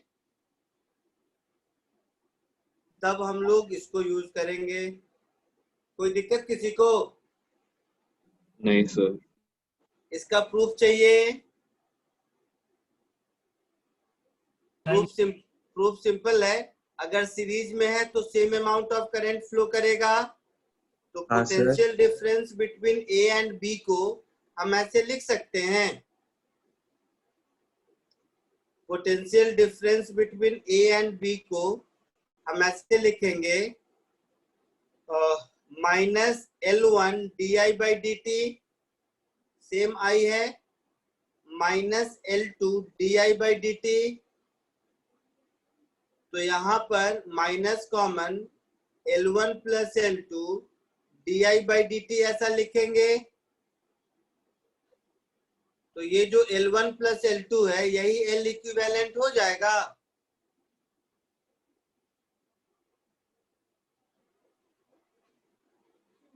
कोई डाउट किसी को? नहीं सर। पक्का?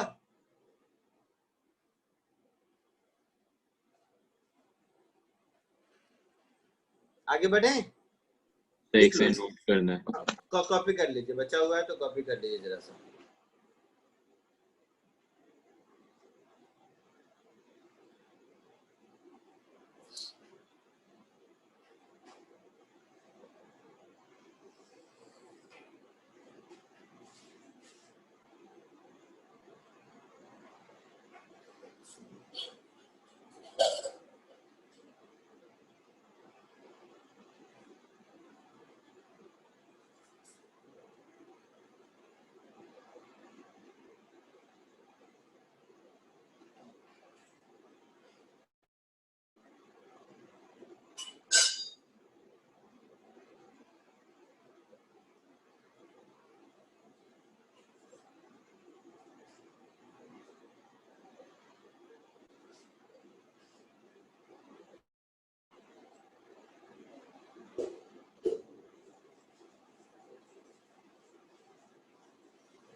आगे बढ़ूं?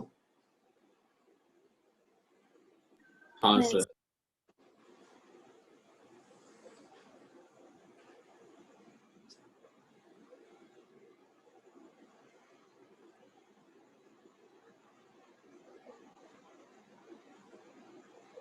दूसरा कंडीशन। पर ओके बाकी है।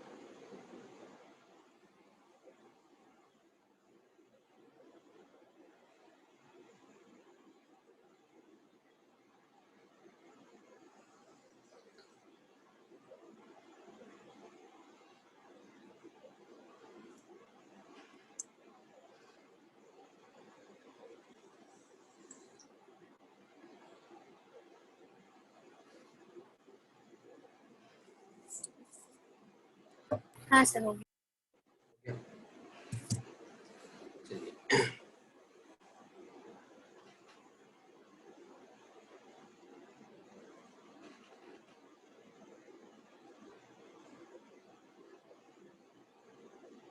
केस 2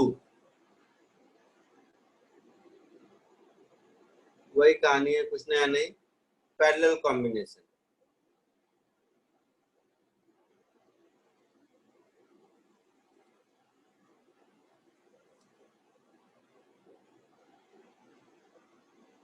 ये L1 है, ये L2 है। तो पहले रिजल्ट लिख देता हूँ, प्रूफ बाद में करेंगे। वही जो रेजिस्टेंस वाला रिजल्ट होता है वही है, 1/L is equal to 1/L1 plus 1/L2। ठीक है, प्रूव कर सकता है कोई इसको? हाँ सर। कैसे? सर वो पोटेंशियल डिफरेंस देखिए। हाँ सेम कहानी है इसमें भी। पैरेलल में है तो दोनों के क्रॉस पोटेंशियल डिफरेंस सेम होगा, that is L1 di1/dt is equal to L2 di2/dt। ऐसा होगा? होगा। ये बात समझ आया? बोलिए। हाँ सर। उसके बाद तो और ये दोनों मिला के ये दोनों इक्वल होगा, कुछ कांस्टेंट लिख दो के व्हाटएवर। तो हम ऐसा लिख सकते हैं di1/dt is equal to k/L1, di2/dt is equal to some constant k/L2, ऐसा लिख सकते हैं। बोलिए। Yes sir. तो इसमें टोटल करंट को लिखेंगे तो I1 प्लस I2 होगा, means di/dt is equal to di1/dt plus di2/dt, ऐसा लिखेंगे। di1/dt की जगह इसको और di2/dt की जगह इसको सब्स्टिट्यूट कर दीजिए, तो ये कुछ ऐसा हो जाएगा k/L1 प्लस k/L2, और had it been a single inductor, so in that case di/dt would have been k/L, isn't it? हाँ सर। सब लोग समझ रहे हो मैं क्या कह रहा हूँ? यस। तो यहाँ से ये प्रूफ हो गया कि 1/L is equal to 1/L1 plus 1/L2।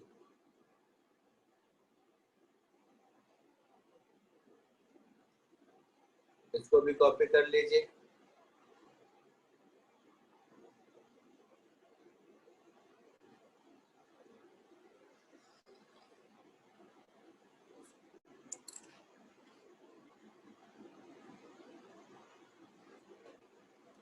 हो गया सबका?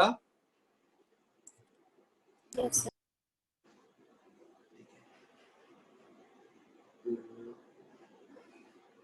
अब देखो केस 3। तो जैसा मैंने कहा कि जब दो कॉइल एक दूसरे के साथ सीरीज में हैं, तो वो दोनों इनफाइनाइट सेपरेशन पर होंगे, तभी L1 प्लस L2 लगा सकते हैं, है ना? बोलो, बोलना। Yes sir. अदरवाइज ये दोनों एक दूसरे के फ्लक्स को इंटरफेयर तो करेंगे, है ना? तो एक दूसरे के फ्लक्स को इंटरफेयर करेंगे, मतलब इस केस में म्यूचुअल इंडक्टेंस तो होगा ही होगा। तो फॉर एग्जांपल इधर देखो सब, ये वाले डायग्राम को, इसमें भी दो इंडक्टर सीरीज में ही है, लेकिन दोनों एक दूसरे के फ्लक्स को इंटरफेयर कर रहे हैं। तो देखो सेम फ्लक्स एरो दोनों में दिख रहा है, हाँ सर। है ना? तो इस केस में दोनों रिजल्ट लेता हूं, बाद में प्रूव करता हूं। इस केस में जो L होगा वो हमारा हो जाएगा L1 प्लस L2। बोलो गणेश, प्लस होगा या माइनस होगा? Plus 2m। Plus 2m। कैसे होगा अभी प्रूव कर देता हूं, बट इस केस में L इक्विवेलेंट का ये रिजल्ट होगा, ठीक है? अब ऐसे सोचते हैं कि अगर सीरीज में है, मतलब सेम करंट है, तो हर कॉइल में सेल्फ इंडक्टेंस के कारण भी ईएमएफ होगा और म्यूचुअल इंडक्टेंस के कारण भी ईएमएफ होगा। तो इसमें अगर मैं potential difference across A B लिखूं, इस पॉइंट को ए कह देता हूं, इस पॉइंट को बी कह देता हूं, तो अब मैं ऐसे लिखूंगा माइनस L1, आई तो वही है, di/dt minus M di/dt, series में है तो सेम आई है ना, minus L2 di/dt minus M di/dt, यही होगा। सर M सेम क्यों है? क्या हुआ? अभी अभी देखा था M12 और M21 इक्वल होगा, अच्छा हाँ सर, लेकिन वो तो सर, अच्छा ठीक है। कॉमन फ्लक्स है दोनों में, तो हाँ ये हो सर। गया L1 plus L2 plus 2M into DI/dt। तो यहां से आपको समझ में आ गया, ऐसे केस में L इक्विवेलेंट होगा L1 plus L2 plus 2M। कोई दिक्कत?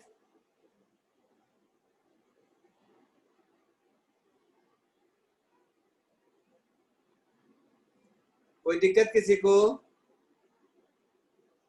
नहीं सर। जल्दी से कॉपी कर लीजिए।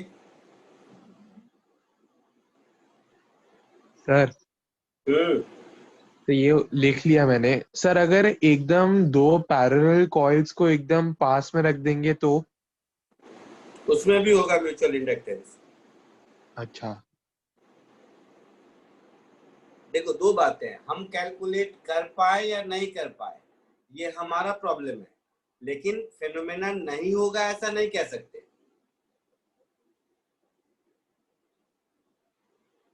जहां कहीं भी कॉमन फ्लक्स को इंटरसेप्ट करेगा दो कॉइल, म्यूचुअल इंडक्टेंस जरूर होगा।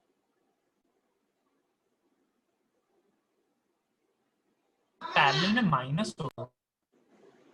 पैरेलल सर हम कर ही नहीं सकते ना, वो मतलब हमारे मैथ से। हाँ वही हम कह रहे हैं, हम कैलकुलेट नहीं कर पाए ये हमारा प्रॉब्लम है, लेकिन फेनोमेना एग्जिस्ट नहीं करेगा ऐसा थोड़ी ना बोल सकते हैं। हाँ सर करेगा तो। हाँ वो वही मैं समझाने की कोशिश कर रहा हूँ। मैं यहाँ पर रैंडमली कुछ मान लो ऐसे ड्रॉ कर दूं, बोलो इसका एरिया बताओ, तो हम अपने मैथमेटिक्स से नहीं बता सकते जितना हमें आता है, बट नहीं होगा ऐसा थोड़े ना है।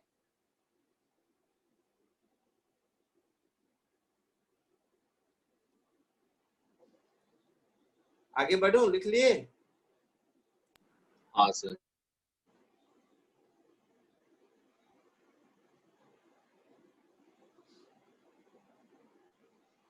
सबका हो गया? आगे बढ़ूं?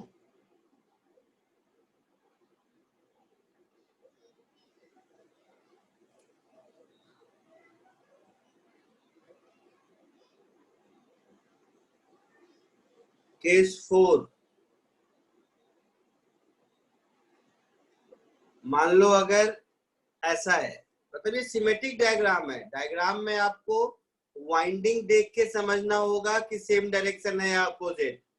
ये तो आपको समझाने वाला अच्छा डायग्राम है। जैसे इसके बगल में मैं ड्रॉ कर देता हूँ, सब देखना। मान लो तो एक कॉइल ऐसा है, एक मिनट, और दूसरा कॉइल ऐसा है, ये वही बात है। समझ आ रहा है आपको?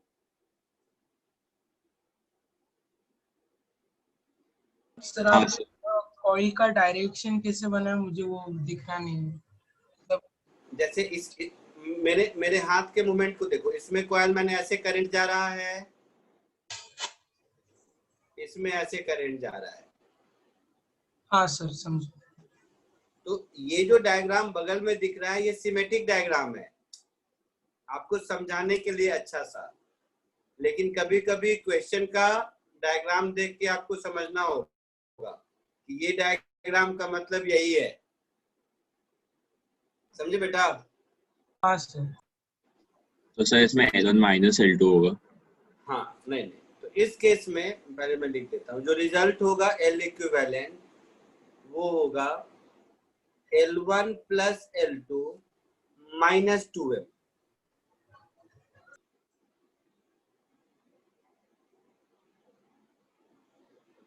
ठीक है, इसमें देखोगे तो एक का फ्लक्स आई मीन एक का मैग्नेटिक फील्ड इधर है, तो दूसरे का मैग्नेटिक फील्ड इधर है, तो ये दोनों एक दूसरे को अपोज कर रहा है। उसमें कैसे ऐड हो रहा था,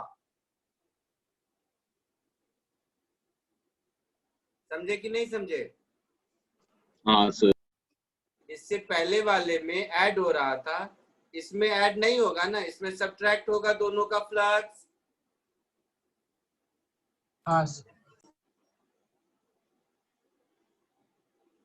पक्का? तो सर L1 माइनस, जैसे मैं प्रूव कर देता हूँ। ऊपर वाला तो लिख चुके हैं ना।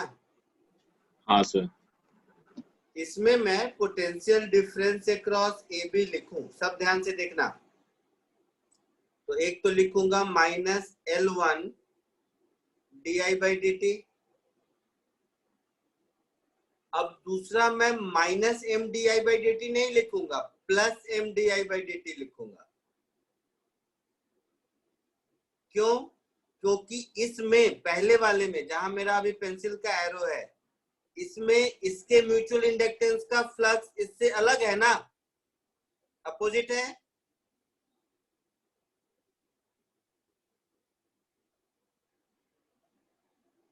समझ रहे हो कि नहीं? हाँ सर। फिर जब मैं इसमें लिखूंगा तो लिखूंगा -L2 di/dt +M di/dt। तो इसमें मैं ऐसे लिखूंगा -L1 -L2 +2M into di/dt, that is minus बाहर L1 plus L2 minus 2M di/dt। तो ये वाला जो टर्म हुआ मेरा, ये L इक्विवेलेंट हुआ। आया समझ में? हाँ सर। कॉपी कर लीजिए इसको।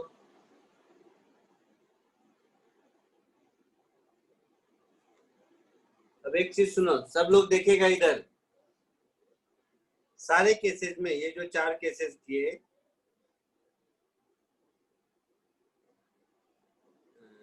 कहां से लो? सब लोग बताओ, पहले वाले केस में हम एनर्जी का क्या एक्सप्रेशन लिखेंगे बेटा, बताओ तो। सर कौन सा में? Half L1 plus L2 into I square। Half L1 plus L2 into I square, ऐसा लिखेंगे। इसमें किसी को कोई डाउट नहीं? या हम ऐसे समझे दोनों का L, दोनों की एनर्जी को सम कर दिया है और कुछ नहीं है ना? हाँ सर। सेकेंड वाले में क्या लिखेंगे? Sir L1 L2 upon L1 plus L2 into half I square। बताओ सेकेंड वाले में क्या लिखेंगे?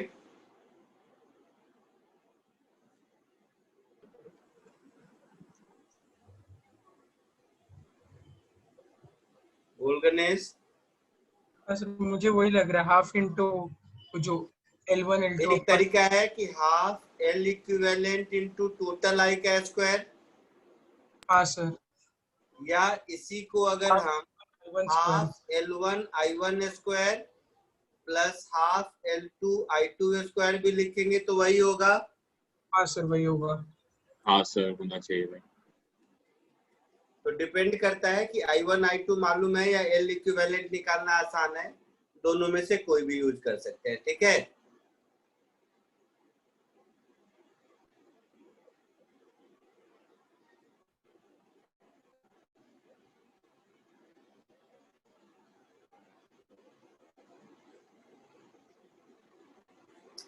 क्योंकि एनर्जी तो हमेशा एडिटिव ही होता है ना।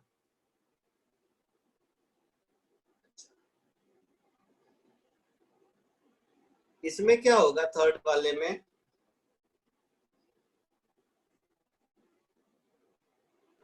सर L इक्विवेलेंट की वैल्यू सब्स्टिट्यूट करके आ जाएगा। मुझे शायद लग रहा है कि उसमें म्यूचुअल इंडक्टेंस का नहीं आएगा। म्यूचुअल इंडक्टेंस का एनर्जी नहीं आएगा, ऐसा लग रहा है। हाँ सर, लग रहा है वैसे। लग रहा है म्यूचुअल इंडक्टेंस का अलग से एक ही टर्म,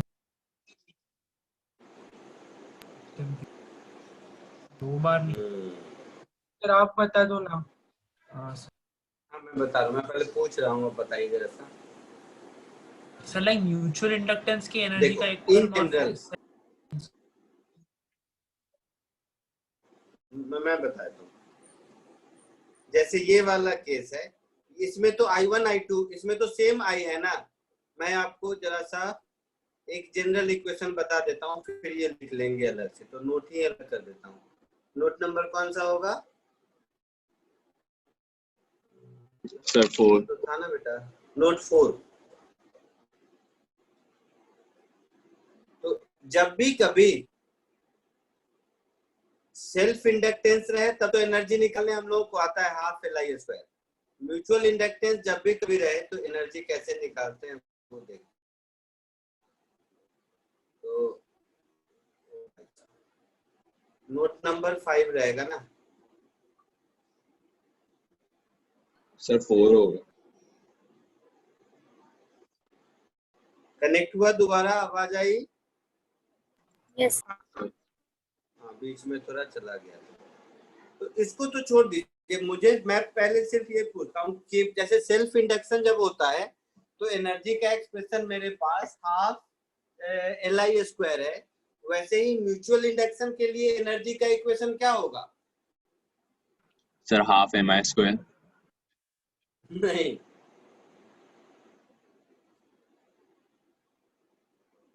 सोचो, कॉमन सेंस का डेरिवेशन है, सोच के बताओ मुझे जरा सा।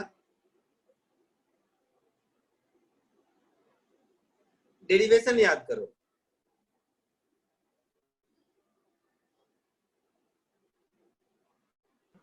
Sir half √M/I²। Energy in, हालांकि इतना डिटेल में कभी पूछा नहीं है, पूछेगा भी नहीं, बट ऐसे ही मैं बता ही देता हूँ। म्यूचुअल इंडक्शन, सुनो सब ध्यान से सुनो। एनर्जी इसमें कहाँ से आएगा? क्योंकि सेकेंडरी कॉइल में, सब सुन रहा है मेरी बात? हाँ सर। आवाज आ रही है? हाँ सर आ रही है आवाज। सेकेंडरी कॉइल में जो EMF जनरेट हुआ, सब ध्यान से सुनना, सेकेंडरी कॉइल में जो EMF जनरेट हुआ वो तो मेरा हो गया M इंटू DI/dt, ये EMF जनरेट हुआ। सर आपकी स्क्रीन नहीं रिफ्रेश हो। M1 क्या हुआ? कुछ नहीं सर, अभी ये स्क्रीन नहीं रिफ्रेश हुआ था अभी तक। E इंड्यूस्ड क्या होगा? M12, यहाँ पर I2 DI/dt ऐसा होगा, I1 DI/dt।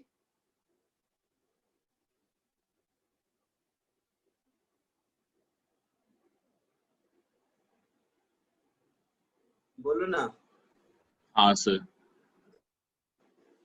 रुको मैं ऐसे लेता हूँ, induced EMF in secondary coil is equal to minus of mutual inductance into D/dt of current change in primary coil, ऐसा होगा? हाँ सर।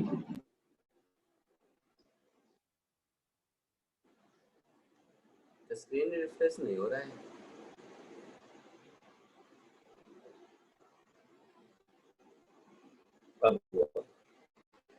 तो वर्क एनर्जी क्या होगा? Work done. अब सेकेंडरी कॉइल में जो हाईएस्ट करंट जाए उसी को इंटीग्रेट कर देंगे तो वर्क डन होगा ना।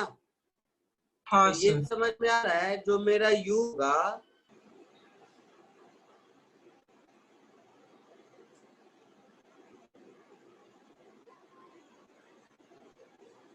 अब ये स्क्रीन दिखाई दिया? हाँ सर। Yes sir. तो E induced into current in secondary coil, ये जो हमारा होगा ये रेट ऑफ वर्क डन होगा। हाँ सर। इंटू dt का इंटीग्रल कर देंगे तो यही एनर्जी स्टोर्ड होगा। तो यहाँ पर देखिए आप वैल्यू पुट करेंगे तो मैं एक ही बार लिखता हूँ सीधे M into current in primary coil into current in secondary coil, ये U होगा। हाँ हाँ सर। सर ये तो उसी केस में ना जब आईपी और आईएस के बीच में कोई रिलेशन नहीं है। हाँ, ये तो मैंने इसलिए जनरल निकाला। अच्छा, मैं एक जनरल फॉर्मूला निकाला। अब वो सीरीज वाले केस में दोनों इक्वल कर देंगे और कुछ नहीं। ये तो मैंने इसीलिए, मैं तो पहले वो बता रहा था, फिर ध्यान आया जनरल फॉर्मूला बताता हूँ, फिर ऊपर आता हूँ। तो ये जनरल फॉर्मूला हो गया, है ना? Sir general formula I think इससे पिछला वाला ही होगा ना, इंटीग्रल वाला, क्योंकि इस केस में नहीं, तो नहीं, इसमें भी बेटा IS रहेगा, ऐसे ही DIP का IP हो जाएगा, यही होगा जनरल फॉर्मूला। सर आईपी और आईएस क्या है? Current in primary coil, current in secondary coil, जो I1 I2 बोलते थे। अच्छा ठीक है सर। तो बट ये स्पेशल केस हुआ ना, इंटीग्रल ऑफ ISDIP। सर अगर आईपी और आईएस अलग अलग है तभी होगा। अगर मान ले सीरीज में है तो आई सेम है। बेटा ये आवाज सबकी कट रही है, शायद मेरी भी कट रही है। ये जनरल केस हुआ कि प्राइमरी कॉइल में कुछ भी करंट है, सेकेंडरी कॉइल में कुछ भी करंट है।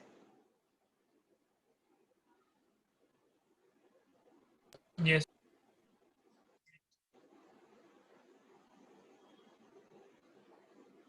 ठीक है, अब ऊपर आ जाएंगे आप, तो ये थर्ड केस में, इसमें जब आप एनर्जी लिखेंगे तो इसका एनर्जी आपका हो जाएगा हाफ L1 I², जो भी था मैंने का मतलब L1 प्लस L2 प्लस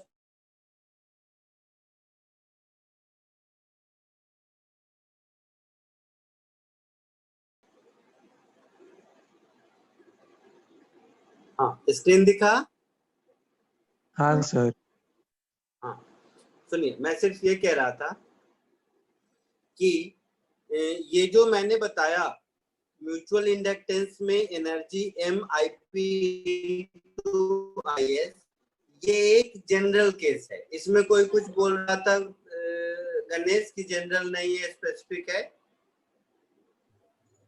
हाँ सर, मैं ये बोल रहा था कि अगर जैसे सीरीज के लिए आईपी इक्वल टू आईएस है तो फिर इंटीग्रेशन में हम वो बाहर नहीं निकाल सकते ना, आईपी मतलब आईएस। एक मिनट, सीरीज की बात बाद में। हाँ, नहीं, बाहर निकाल सकते हैं, वो तो वैल्यू सेम है, बट दोनों दो अलग अलग टर्म है। न्यूमेरिकल वैल्यू सेम होने का मतलब ये तो है ना कि दोनों टर्म सेम हो गया। तो आईपी और आईएस का कोई रिलेशन नहीं होगा? ये जो टोटल ये जो यू लिखा है वो दोनों का ऐड करके है ना, मतलब U12 प्लस U21। क्योंकि सर मतलब ये इंटीग्रल करेंगे तो एक का हाफ MI² आएगा, दूसरे का भी उतना ही आएगा। तो हाफ M हटा के इसलिए पूरा M है ना। हाँ सर, ये मतलब पूरे सिस्टम का है ना, U पूरे सिस्टम का है, पूरे सिस्टम का है। दो कॉइल मिला के जो एक सिस्टम बना, उस सिस्टम की एनर्जी है ये। हाँ सर, मुझे समझा अभी। ओके ठीक है। सर मेरे को अभी भी नहीं समझा। क्या बेटा नहीं समझा? बोलो। कि वो आईएस को कैसे बाहर निकाल रहे हैं? IS को? हाँ सर, अगर वो आईपी के टर्म्स में नहीं हो। सुनिए, सेकेंडरी कॉइल में इंड्यूस्ड EMF इतना हुआ। फर्स्ट लाइन में कोई दिक्कत है? नहीं। ये इंड्यूस्ड EMF सेकेंडरी कॉइल के करंट को अपोज करेगा।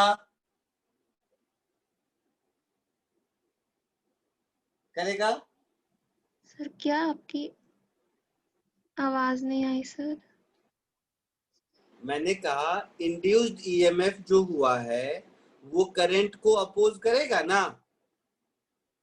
हाँ सर। तो अगर मैं सेकेंडरी कॉइल में IS करंट पास कर रहा हूं तो मेरा रेट ऑफ प्रोडक्शन क्या होगा? Potential difference into current, that is E induced into IS होगा। हाँ सर। है ना।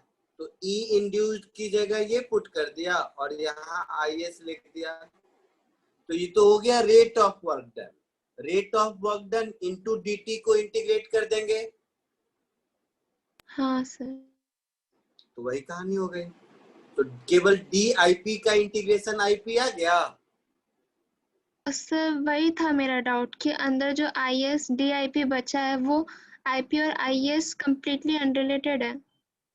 कहाँ अनरिलेटेड है? IP अलग अलग है। सेकेंडरी कॉइल में रेजिस्टेंस कितना है उस पर IS डिपेंड करेगा, प्राइमरी कॉइल में रेजिस्टेंस कितना है या वोल्टेज उसको कितना दिया उस पर IP डिपेंड करेगा। तो हम IS को IP के फंक्शन के टर्म्स में तो नहीं रिप्रेजेंट कर सकते ना। अच्छा चलो, तुमको अगर ऐसा लगता है ना जैसा गणेश कह रहा था वो वाला एक्सप्लेनेशन देखो। प्राइमरी और सेकेंडरी दोनों दो अलग अलग कॉइल है, हाँ दोनों के एनर्जी को ऐड कर दें हाँ सर। तो एक में आ जाएगा हाफ m और इसका स्क्वायर, समझ रहा है ना। IP IS अगर इक्वल हो जाएगा, जो सीरीज वाली कहानी है, चलो सुनो, जो सीरीज वाला कहानी है उसमें IP और IS इक्वल है। हाँ सर, उस केस में हो जाएगा। हाँ, बट ऐसे केस में जहाँ प्राइमरी में करंट कितना है उसका सेकेंडरी से कोई लेना देना नहीं है। उसका लेना देना किससे है कि प्राइमरी कॉइल का जो बैटरी है और प्राइमरी कॉइल का जो रेजिस्टेंस है उससे लेना देना है ना। हाँ सर, हाँ सर, ठीक है। मैं इसमें एक बैटरी लगा दिया, करंट को तो इससे मतलब है, इसके रेजिस्टेंस से मतलब है। इसमें कोई एक सेकेंडरी कॉइल एग्जिस्ट करता है, उससे इसको मतलब थोड़े ना है। तो पहले के करंट चेंज के कारण जो दूसरे में इंड्यूस्ड ईएमएफ हुआ उसकी वजह से इसमें जो करंट चेंज कर रहा है, तो ये इसका वर्क डन और इसका वर्क डन उसी को तो ऐड कर रहे हैं हम लोग। और दोनों सिस्टम को अगर कंबाइंड कह रहे हैं तो M है। फॉर्मूला के हिसाब से अगर जाओगे तो DIP/dt, तो सेकेंडरी करंट IS फ्लो करने के लिए कितना वर्क डन होगा। सुनो चलो, ये अपोजिंग EMF है। हाँ सर। ये अपोजिंग EMF किस में है? सेकेंडरी कॉइल में। हाँ, सेकेंडरी कॉइल में है। तो सेकेंडरी कॉइल में रेट ऑफ वर्क डन क्या होगा? Opposing EMF in secondary coil multiplied by current in secondary coil. हाँ सर, मुझे वो समझा था, बस वो जो इंटीग्रल आपने लिखा था उसमें प्रॉब्लम थी कि वो तो इंटीग्रल में DIP है ना। हाँ सर। इंटीग्रल में DIP का टर्म है और जो IS का टर्म है वो तो D से इंडिपेंडेंट है ना। हाँ सर, वही डाउट था मेरा। हाँ, तो सेकेंडरी कॉइल में तो DS का टर्म है ही नहीं। तो इस केस में जो जनरल फॉर्मूला हमारा वर्क डन का आएगा, एनर्जी स्टोर्ड का आएगा, वो हो जाएगा M into current in primary multiplied by current in secondary. हाँ सर, बस वही कंफर्म कराना था कि वो जो IS है वो। अब इसको जब हम लोग ऊपर केस 3 और केस 4 में लिखेंगे तो ये ऐसे ही ऐड हो जाएगा, विच इज सिमिलर टू कि आप L इक्विवेलेंट निकाल लीजिए और आप हाफ LI² लिख दीजिए। ठीक है, मैं सिर्फ और सिर्फ इस बात पे एम्फेसिस करना चाह रहा था कि आपको लगेगा कि केस 4 में एनर्जी तो एडिटिव है, -2m क्यों है? तो -2m इसलिए है क्योंकि यहाँ पर इंड्यूस्ड EMF अपोजिट डायरेक्शन में होने की वजह से करंट को सपोर्ट कर रहा है, बाकी में अपोज कर रहा था, इसलिए यहाँ पर माइनस होगा। ठीक है, अब आज मैंने जो कुछ भी पढ़ाया आपको, जब आप न्यूमेरिकल देखेंगे ना इस चैप्टर के, मैं बार बार कह रहा हूँ एक बार फिर से, न्यूमेरिकल सॉल्व करने में इन सब फॉर्मूला का मिनिमम यूज है, क्योंकि बहुत सारे चीजें न्यूमेरिकल पॉइंट ऑफ व्यू से आज मैंने जो कुछ भी पढ़ाया है ऑलमोस्ट सब, थोड़ा सा म्यूचुअल इंडक्टेंस को छोड़ के, ये सब आपके जेई के सिलेबस में न्यूमेरिकल पॉइंट ऑफ व्यू से कभी पूछा नहीं गया है, थ्योरेटिकल पॉइंट ऑफ व्यू से पूछा जा सकता है।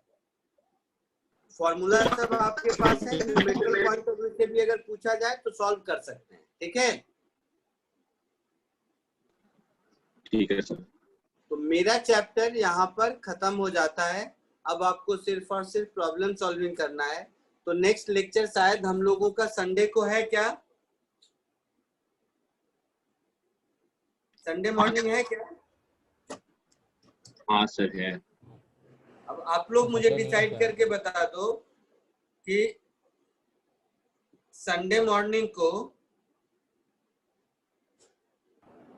तो संडे मॉर्निंग शायद नहीं है। संडे नहीं है शायद। अच्छा, ये संडे नहीं है, मैं भी वही टाइम नहीं सर।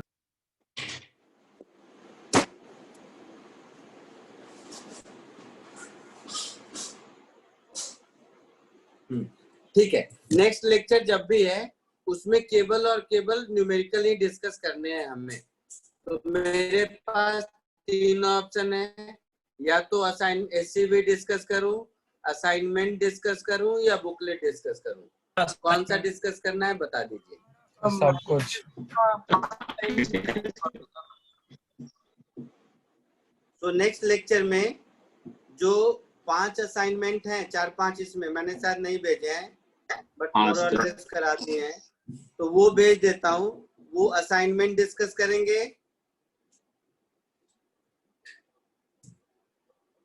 और अगर असाइनमेंट में कम डाउट है करके देखना, मैक्सिमम हो जाते हैं तो उसके बाद की प्रायोरिटी में हम लोग बुकलेट डिस्कस करेंगे। क्लियर है? Okay sir. ठीक है सर। तो नेक्स्ट लेक्चर आप लोग घर में पहले असाइनमेंट सॉल्व करेंगे, असाइनमेंट पूरा हो जाएगा तब बुकलेट डिस्कस करें, तब बुकलेट सॉल्व करेंगे। हम लोग इसी ऑर्डर में डिस्कशन करेंगे अगले 2 लेक्चर। अगला चैप्टर ठीक है, थैंक यू चलिए सर। आज के लिए इतना ही। Bye. Thank you sir. Thank you.